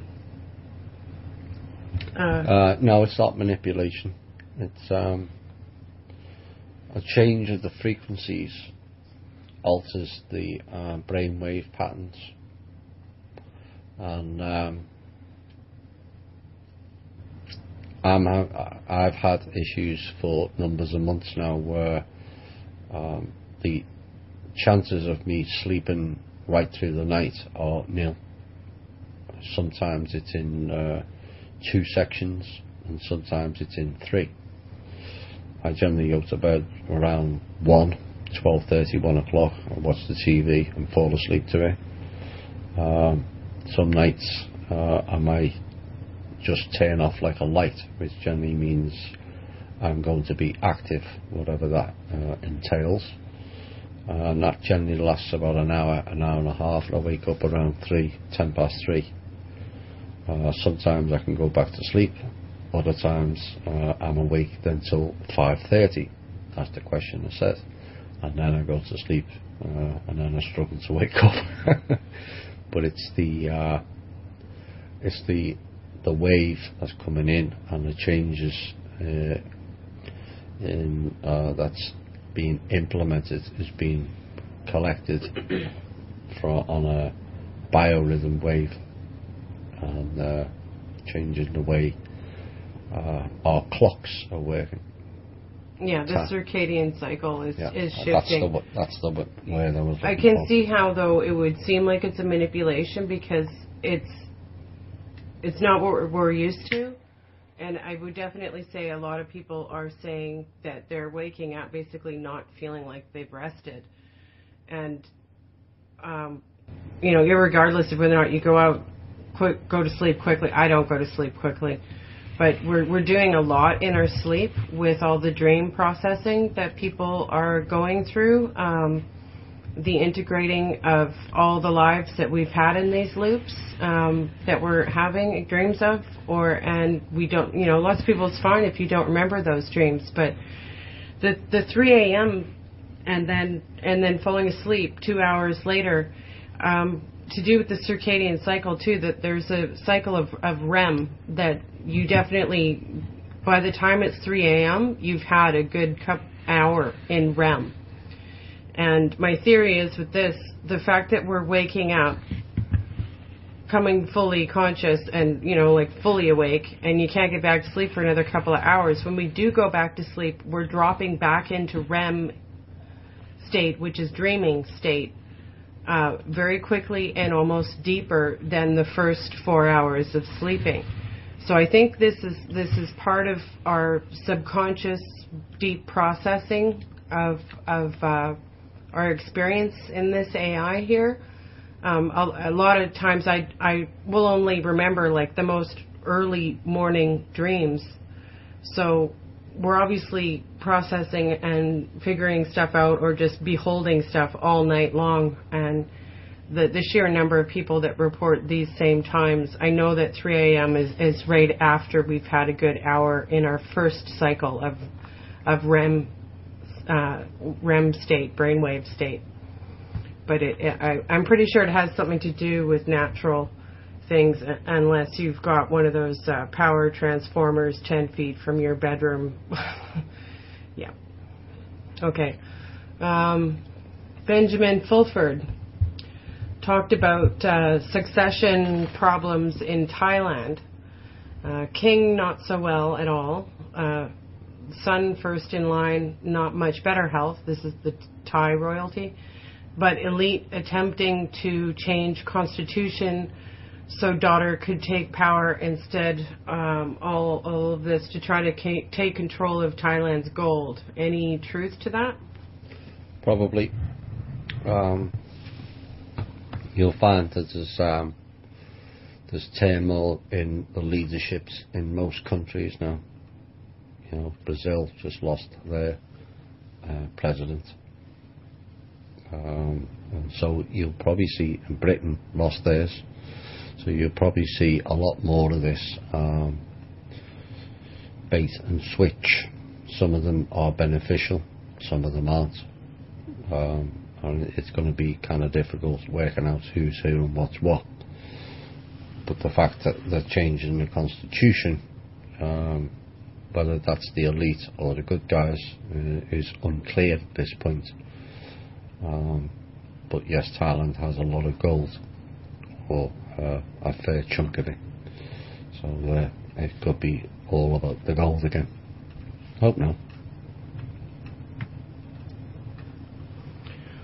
Would you comment on the process of transitioning our economy, which is based largely on harmful activity without excessive disruption? Some have said that it was stated on the show with the ETs that healing tech would be withheld for this reason. Is that true? Not quite as clear cut as that. This has been addressed in previous shows about, let's just say they announced the energy machines. And I've said this before. Next Monday, they're going to release all the energy machines. What, everyone goes, whoopee, we're not paying electricity bills no more. But then, suddenly, we've got a load of power plants with a load of workers who have to be either laid off or transitioned into the new tech. Do we have the people to train to either build or deliver or to install the new tech? And so everything's going to have a transition that's going to be the best for the people. Yes, we'd all want to not pay utility bills, and we'd all want healing machines if those were available. But you can't just plug them in and suddenly expect everything to just carry on as normal, because it does have implications. It's a knock-on effect. Suddenly, the example given was Johnson & Johnson. Now, some of their products leave a lot to be desired, like most of the in fact, all of the pharmaceutical companies. But suddenly you plug the health machine in, all those pharmaceutical companies all go down. So you're talking hundreds of thousands of jobs gone overnight. Well, the idea would be to phase in and phase out. Same applies with the economy. You could say, we're getting the silver dollar tomorrow. Are they available? How would it be implemented? Can you just plonk it in? What happens with the old dollars? How long does it take to transition? How many jobs will go? Same applies with the currencies. It would actually be better for the people, not the cabal, if we all use the same currency, regardless of what you want to call it. Because then you would have a fairness across the board. But then this puts out, again, thousands of people out of the currency exchange jobs. Some would argue, well, they deserve it, and that's fine. But it's still putting ordinary people out of jobs. So you have to find a way where, like I said, things are phased in and things are phased out. You can't just plonk something in a current system, and particularly how woven this current system is, where it's all interlinked. So if you plonk something into that, it has a resonance effect, because all those companies are all interlinked. Suddenly, if all those companies all went bust, then you've got a lot of companies. Then what happens is, because all those companies are interconnected, they've all got the same shareholders and same oligarchs running them. They'll take the funds out of one and put in the other, and then take the funds out of another to keep going. Well, suddenly you've got tens of thousands of people losing jobs, and that leads to chaos. That leads to more have-nots. And so it has to be handled in a manner that's as smooth as possible, where we train certain people to, like, for argument's sake, the energy machines. Preferably use some of the people in the utility companies to do that. That way they can transition from one job to the next. And then what's left? I still like the idea, and this is not my idea, this came from Mark Lacasse, one of the members of the group, where he says, given that Americans have illegally paid taxes all their lives, anyone over 50 should be given a pension fund out of the accounts to retire. So that would then cut the need for the job losses, and the ones over 50 could then only earn a part, like a minimum wage job, or preferably a non-paying job where they were supporting people. And that would probably be the best solution for America. It may work in other countries, but then we had it in our constitution that tax on income is illegal under the constitution. Well, you're not going to be able to pay back the people all the tax they've paid. It would take hundreds of years to work it out, never mind anything else. And by that time, most of the people who have lost out will be long gone. So we have to start thinking differently. Yes, we all want everything yesterday. We want the accounts, we want the prosperity packages or the humanitarian packages, we want the energy machines and the health machines, etc., etc., etc. But there are implications, and that's what they were getting at. And maybe it was misconstrued in what they were getting at. There are implications, and it has to be handled smoothly.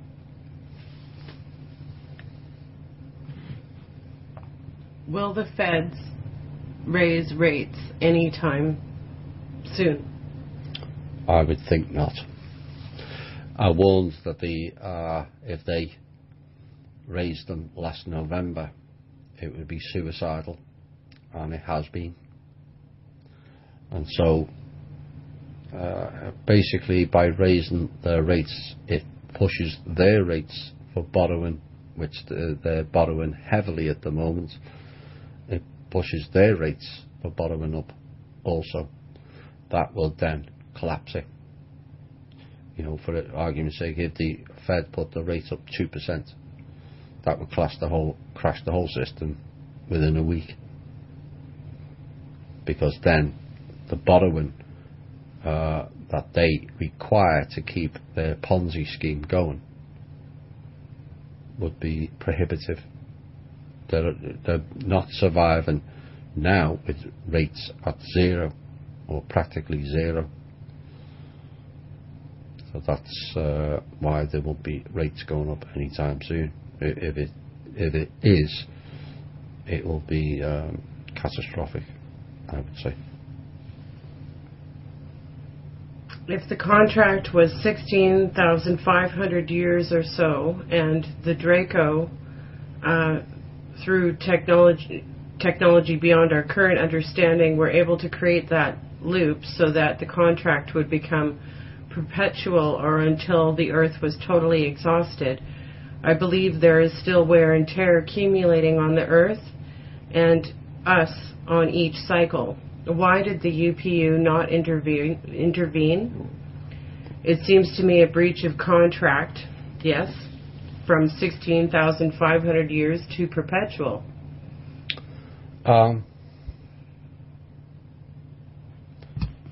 Multi-pronged question.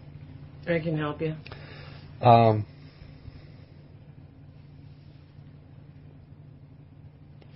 The breach of contract and why certain ones didn't intervene has been covered before.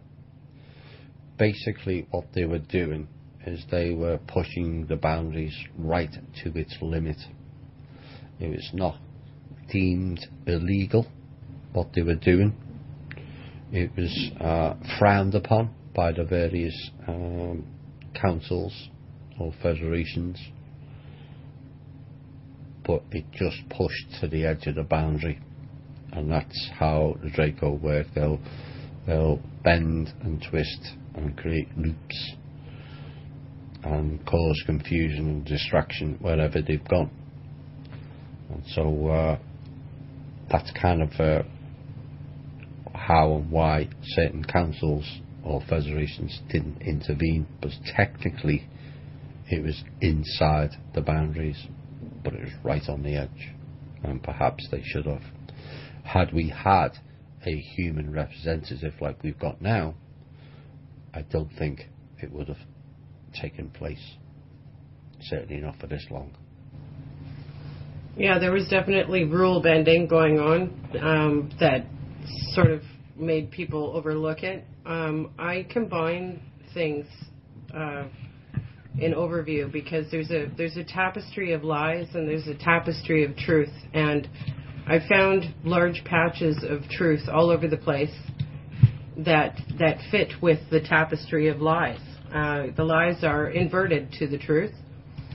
The fractal virus that Tanath explained and I outed, and then she explained it, very much fits what happened to the lower AI that teamed up, became allies with the Draco to create the time loops, the recording of the last in the real organic creation 13,000 years. The Draco could not have done it without that AI. It was definitely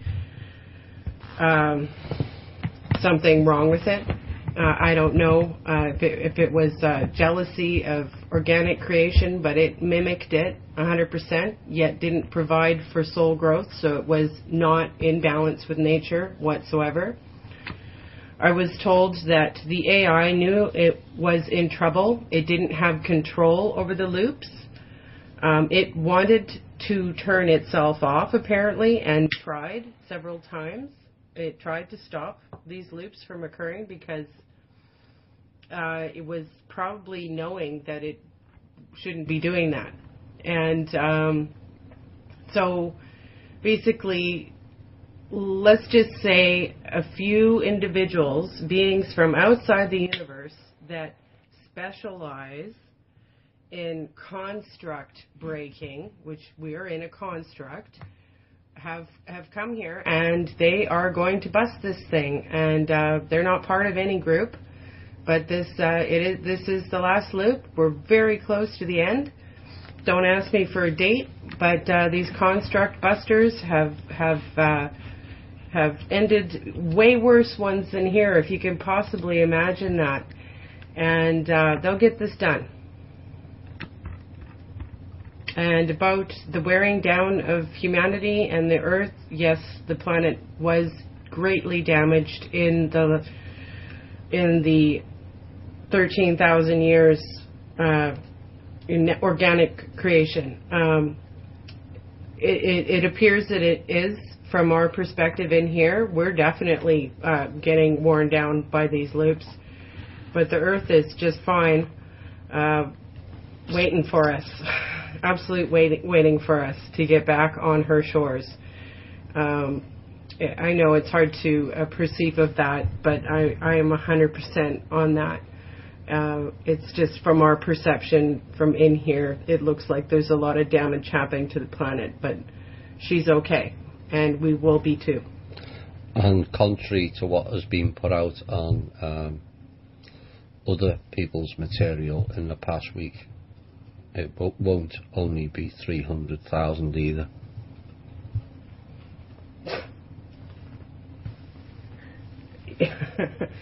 Something woke me up last night, and for some reason I looked out of my bedroom window, and there was 3 objects in a row, and one on each side, lots of flashing going on for over an hour. Could this have been a war in space? Possible. Difficult to say.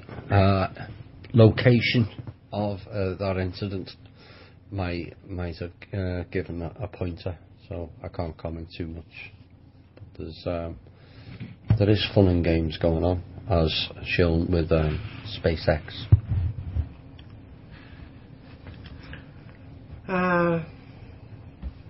To do with the time loop, the descendants of the Aboriginals who signed the contract were able to find a wormhole at the end of this current loop.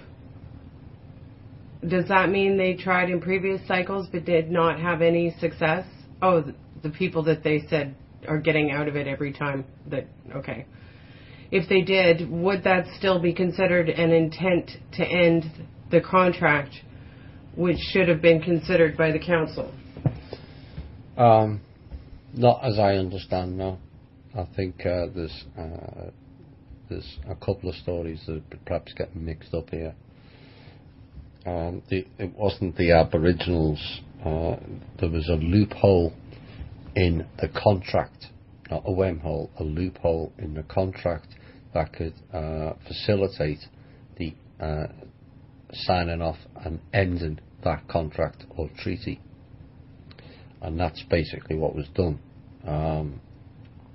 I don't think it's particularly tied into any loops. That's a different thing altogether.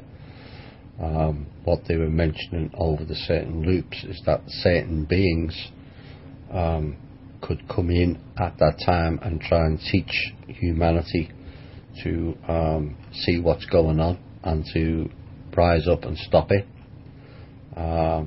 This time the ones that came in were successful. Other times they weren't, and those ones by cosmic law were allowed to leave, as I understand. So they came in to try and help, and by cosmic law they had to be allowed out, and then it went back into the loop again. And so I think there's a bit of story, parts of the story being mixed up, but the contract, there was a loophole in it, and they found the loophole and have been able to end the treaty, and that's the story on the loops. I can explain this. Right. In each time loop, do you always replay the same identities, lives, stories? For example, I may have had 2,000 different lives with different personalities across 16,500 years. And when it comes to the end of the cycle, I am always Sandra, my current incarnation, just as an example, with the same parents, in the same social, economical, value system environment, which will explain the deja vu we all experience, but giving us the opportunity to make different choices we did not do in the past. More or less, yes. You are the same person, name, lives, situations, economic status, all of that, which does explain the deja vu. But you are given the opportunity to make different choices. That's the... we still have some power in here. You know, those moments that you come to in life where you have a certain choice to make, and it could be a small choice, but it leads to entirely different kind of outcomes. And that the AI can't entirely control. They can throw people or situations in our way which will generally steer us in the direction that it exactly happened before. But I've seen, I've had moments in my life where I've made a different choice and had a quantum experience, which I don't recommend for anyone because they're a little mind-bending. I've had a bleed through of the last loop, and the decision I made then pop into my head while I'm experiencing the current choices results, which made it different. And that's just a big WTF. So I know that we can change small things, but generally, yeah, it's been the same stuff over and over. I think that was one of my first questions when I first said this, not questions, statement. These loops were designed to drive us nuts. Exactly. Except we're driving them nuts now. Yeah, pretty much. One of the things I keep saying since we left Cosmic Voice over and over again, and there's a reason for it, is that we must think and act differently. And that is the key. We can't carry on doing the same things, expecting the same people to fix the same problems. You know, it's up to every individual to change the format of how this planet is operating. Each one has a say.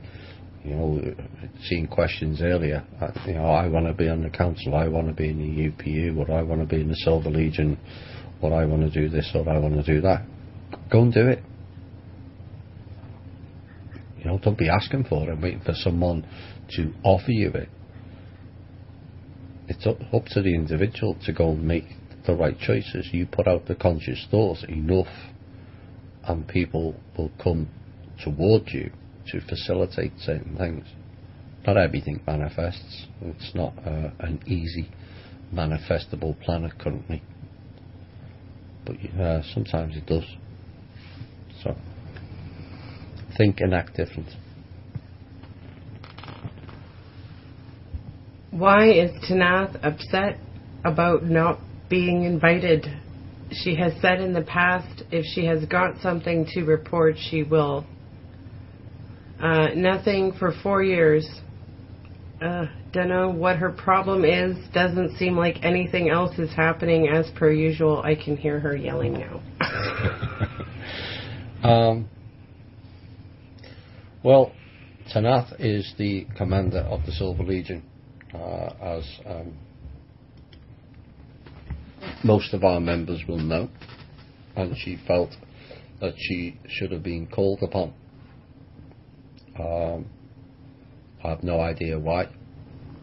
It's not for me to decide how or why, but maybe they have sufficient in-house, given what the girls and the council relayed, that there's 5 or 6 races within the council that are here to fix things.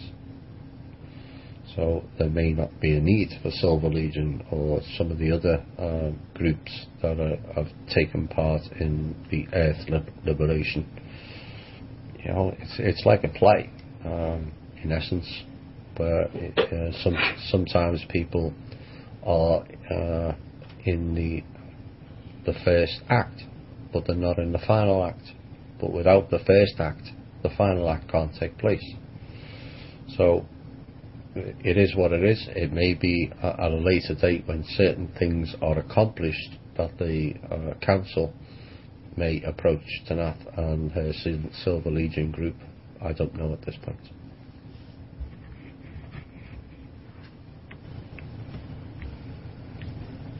Did you see the documentary There Are No Forests on Earth, which is about these giant silicon trees and the related ecosystem that were present here before extended mining operations started?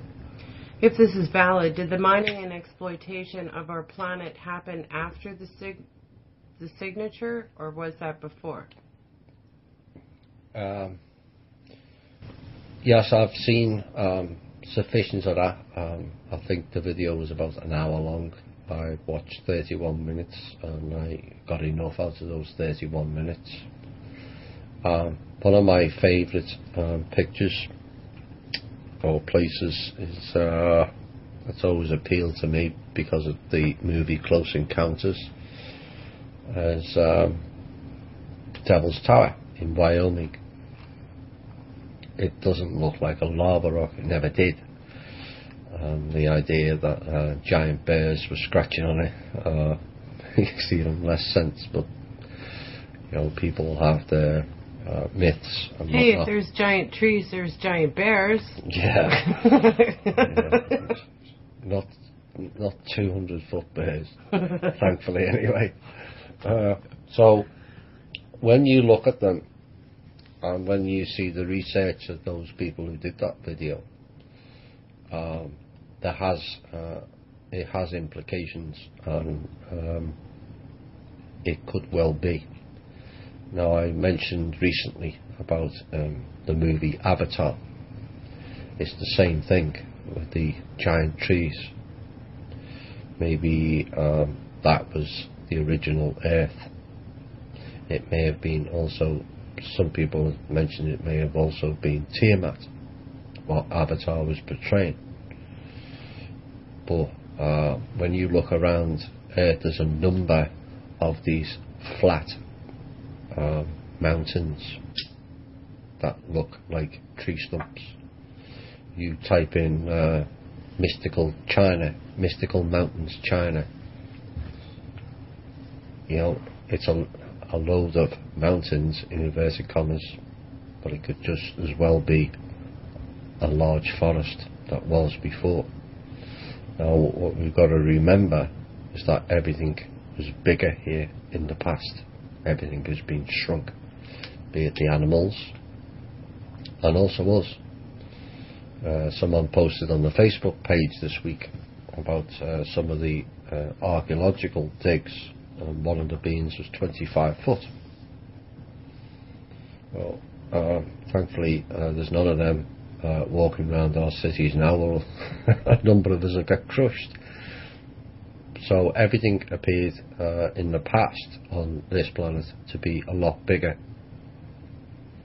The birds were bigger, the animals, the cats were bigger, the elephants were bigger, the mammoths. So there's been some sort of genetic manipulation and a shrinking of everything, and perhaps a shrinking of the forests and the trees also. And one of the things, Chloe and I were driving to a job a couple of months back, and it's a question, we all drive past them.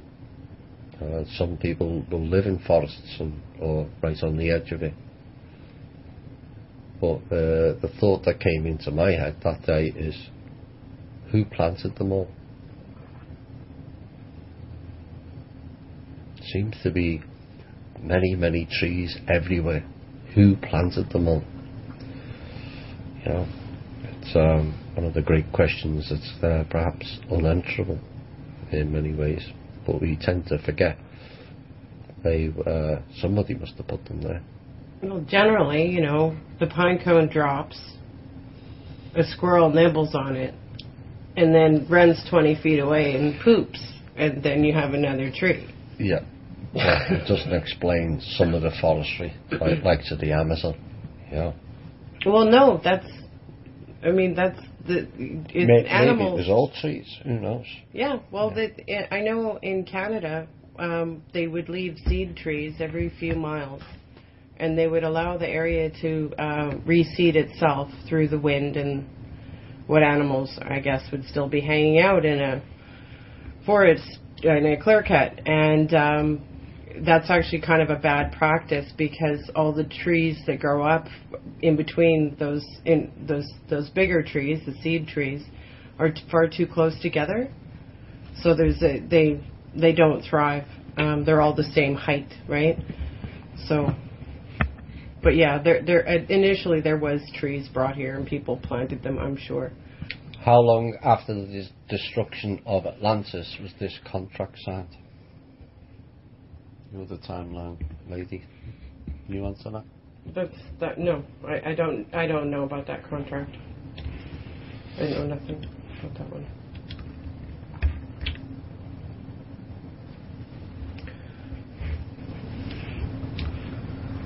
Isn't it relatively easy to become a natural lawyer? I've never heard of that.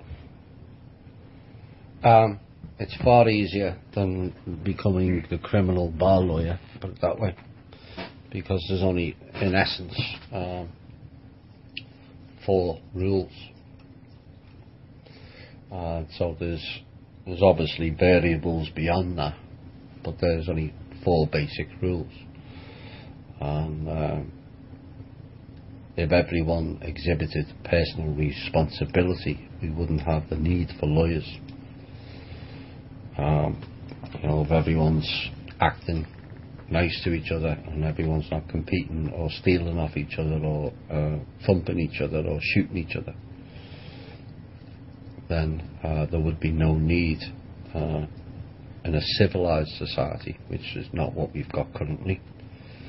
In a civilized and fair and balanced society, we wouldn't have a need for lawyers. But yes, it's far easier to become a natural or common law lawyer or attorney than it is the current criminal bar lawyers.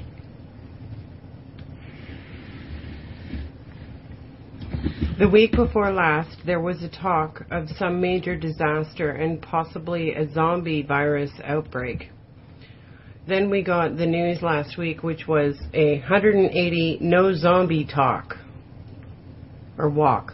Does this mean there is less chance of more biowarfare, or do we just wait and see? Well, I think the questionnaire is kind of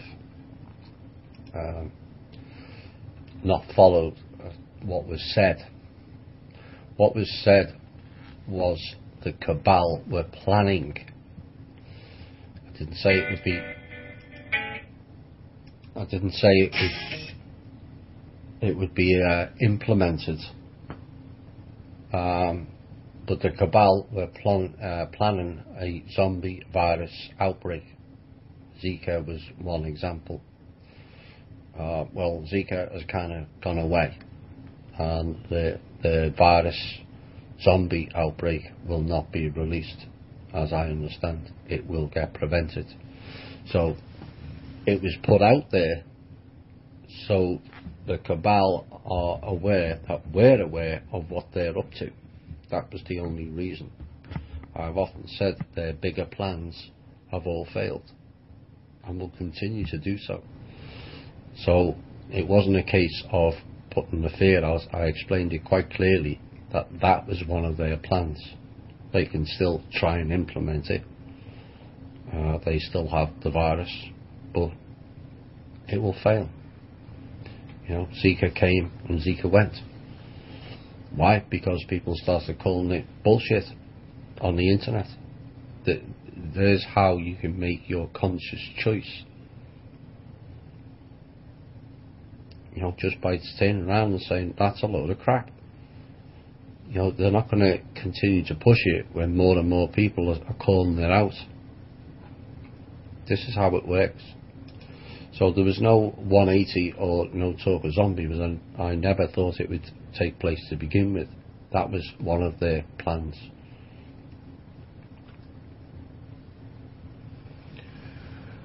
Governor Scott Walker has activated the National Guard. Oh, the rest of that question. Sorry, you guys. And there was a past mention of energies that are supposedly helping reverse the Morgellons fiber's effects and invasive nanotech like smart dust on people's health. Is there an update on any help for people with reversing illnesses as a result of tech biowarfare, including stress frequencies in the environment, etc.? I don't recall. I think that was something perhaps Drake mentioned. The nanotech is still an issue. It's in us, and that's one of the things that's being worked upon currently by those upstairs to negate that type of tech.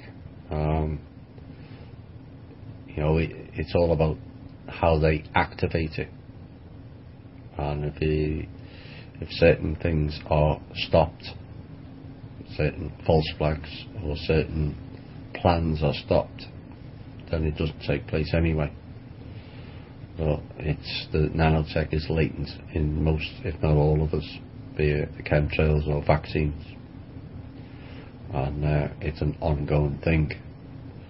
As regards of any help for people reversing illnesses as a result of tech of biowarfare, you can reverse any illness yourself as long as you believe. You know, it's been proven in many countries around the world. You know, all the natives didn't have medicines or go to the pharmacy. They dealt with nature, and they used their own minds to cure themselves. You often hear of the shamans. Shamans are not special. They just started using the abilities that's latent in all of us. So it's up to the people to start believing in themselves and the power that you have over yourself. If you've got a headache, you can, with the right belief, you can release that headache within seconds.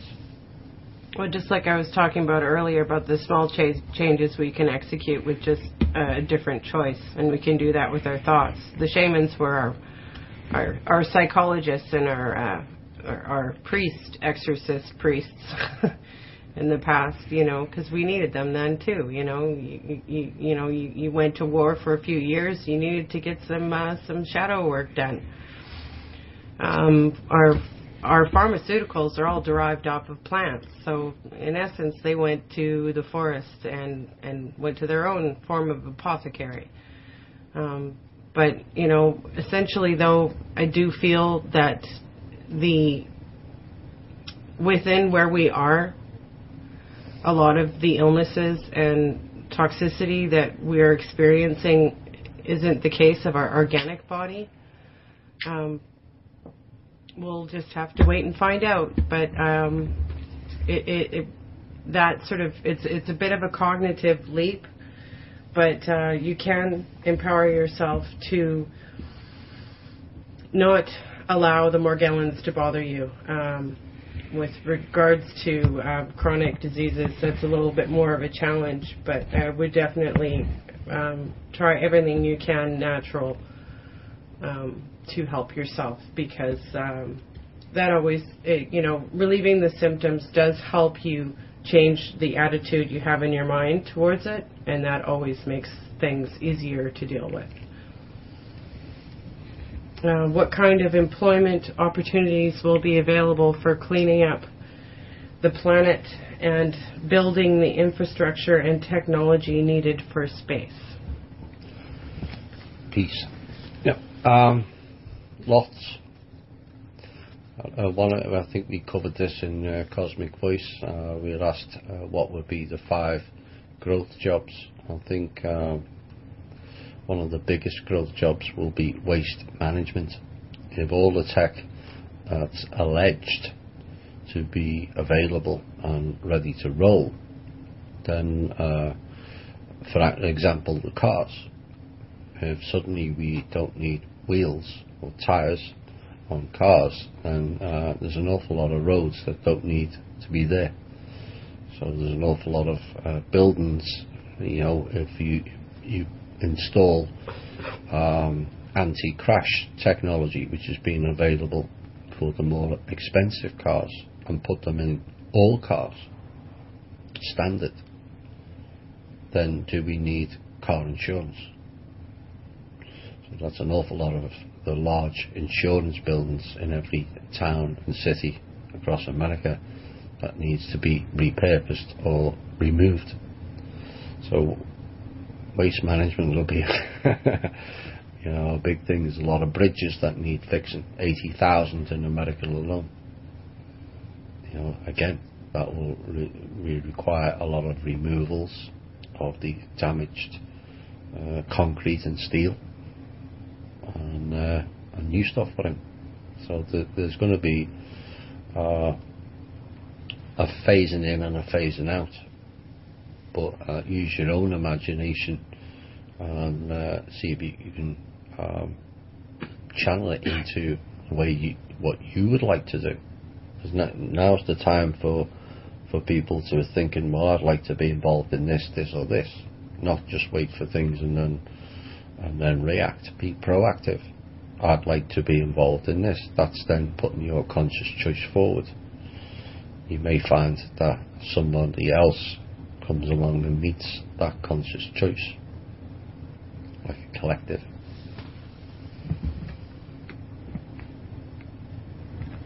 Will all diseases, infections, parasites, and blood-sucking insects be removed as we move forward? The first 2, yes. Depends what you mean by parasites, or blood-sucking insects.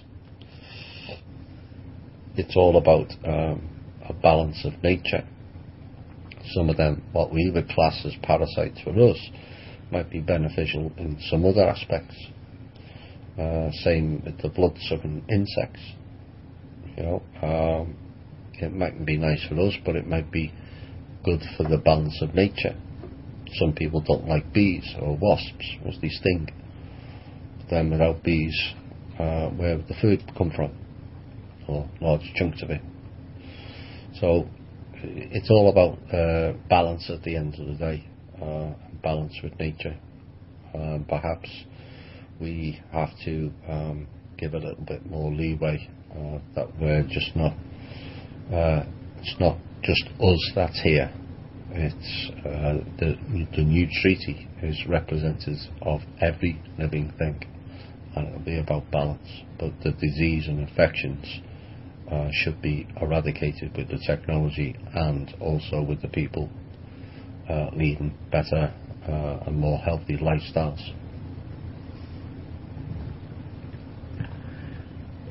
Is Planet X really Anu's ship that is not being allowed into our solar system? No. No. No. Anu's not anywhere near this planet right now. Yeah. He's far away. It actually would take him a long time to get back here, even if he left yesterday. Yeah. Okay. How long do you think it will take before the concepts of government and money will cease to exist? I don't think government will cease to exist. We just need it to be repurposed for the benefit of the people, not the benefit of corrupt corporations, etc., or certain elites for their benefit and purpose. So if we have a limited form of government that decides of how the country should operate, then that's the way forward. As for money, that is probably the most likely scenario for the 40-year for the change. Whether we like it or not, but all money is a god. You know, we all need it to get by. It is the way it is.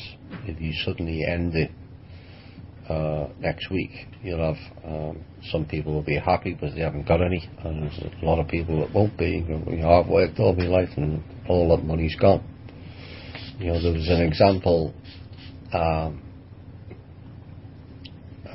given when we were on Cosmic Voice, when Drake was saying all the mortgages would be zeroed out and all the loans and debts would be zeroed out, and then I had one letter of complaint because this particular person had no mortgage debt or had no credit card debt.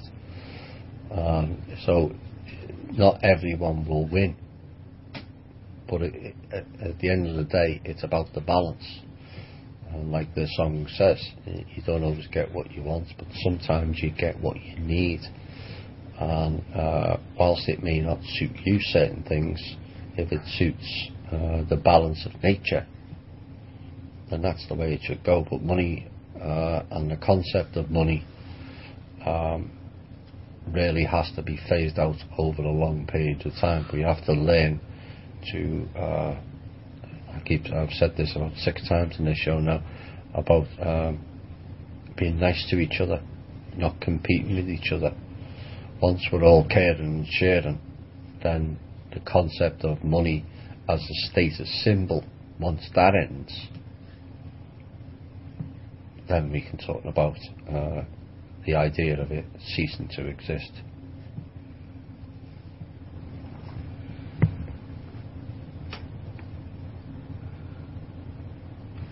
I was reading the newspaper today and I saw an article about yellow fever and that this is coming to Europe. It's now only in Africa where they vaccinate the people. My question is, how dangerous is this man-made virus? Well, all viruses are dangerous. I don't know about this particular incident.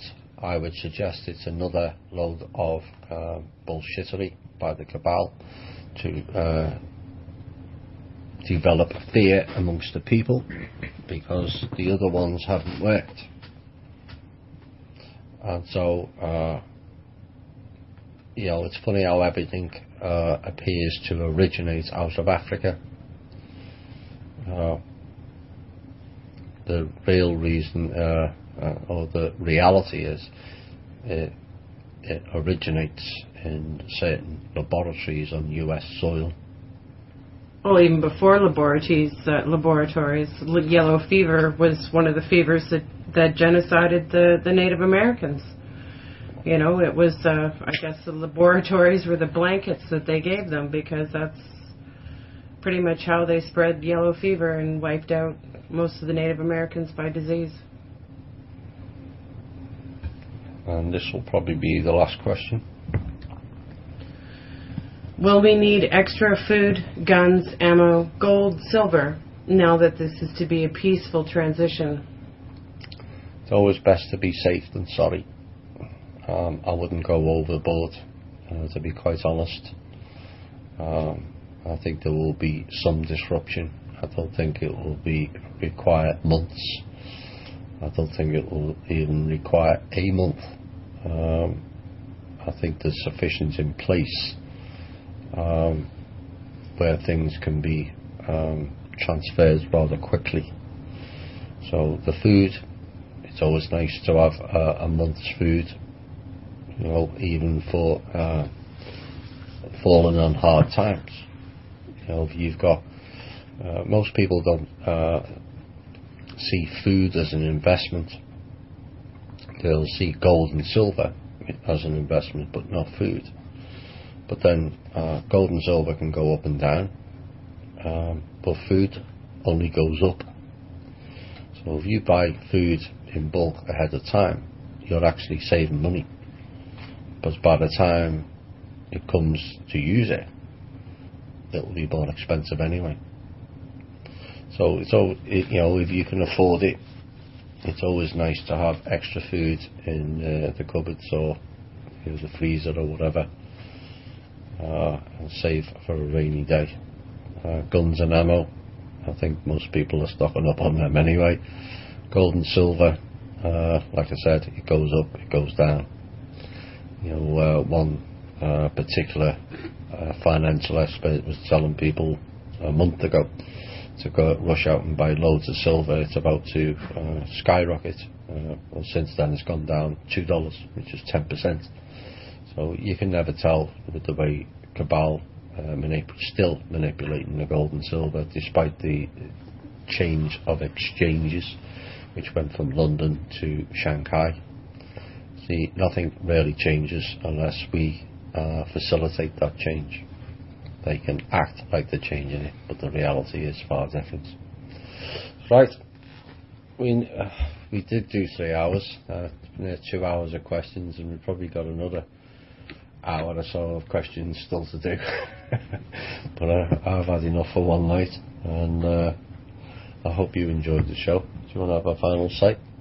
Well, just thank you guys, and I love you, and keep your chins up as much as you can. Do things that make you feel happy, okay? Bye for now. Right.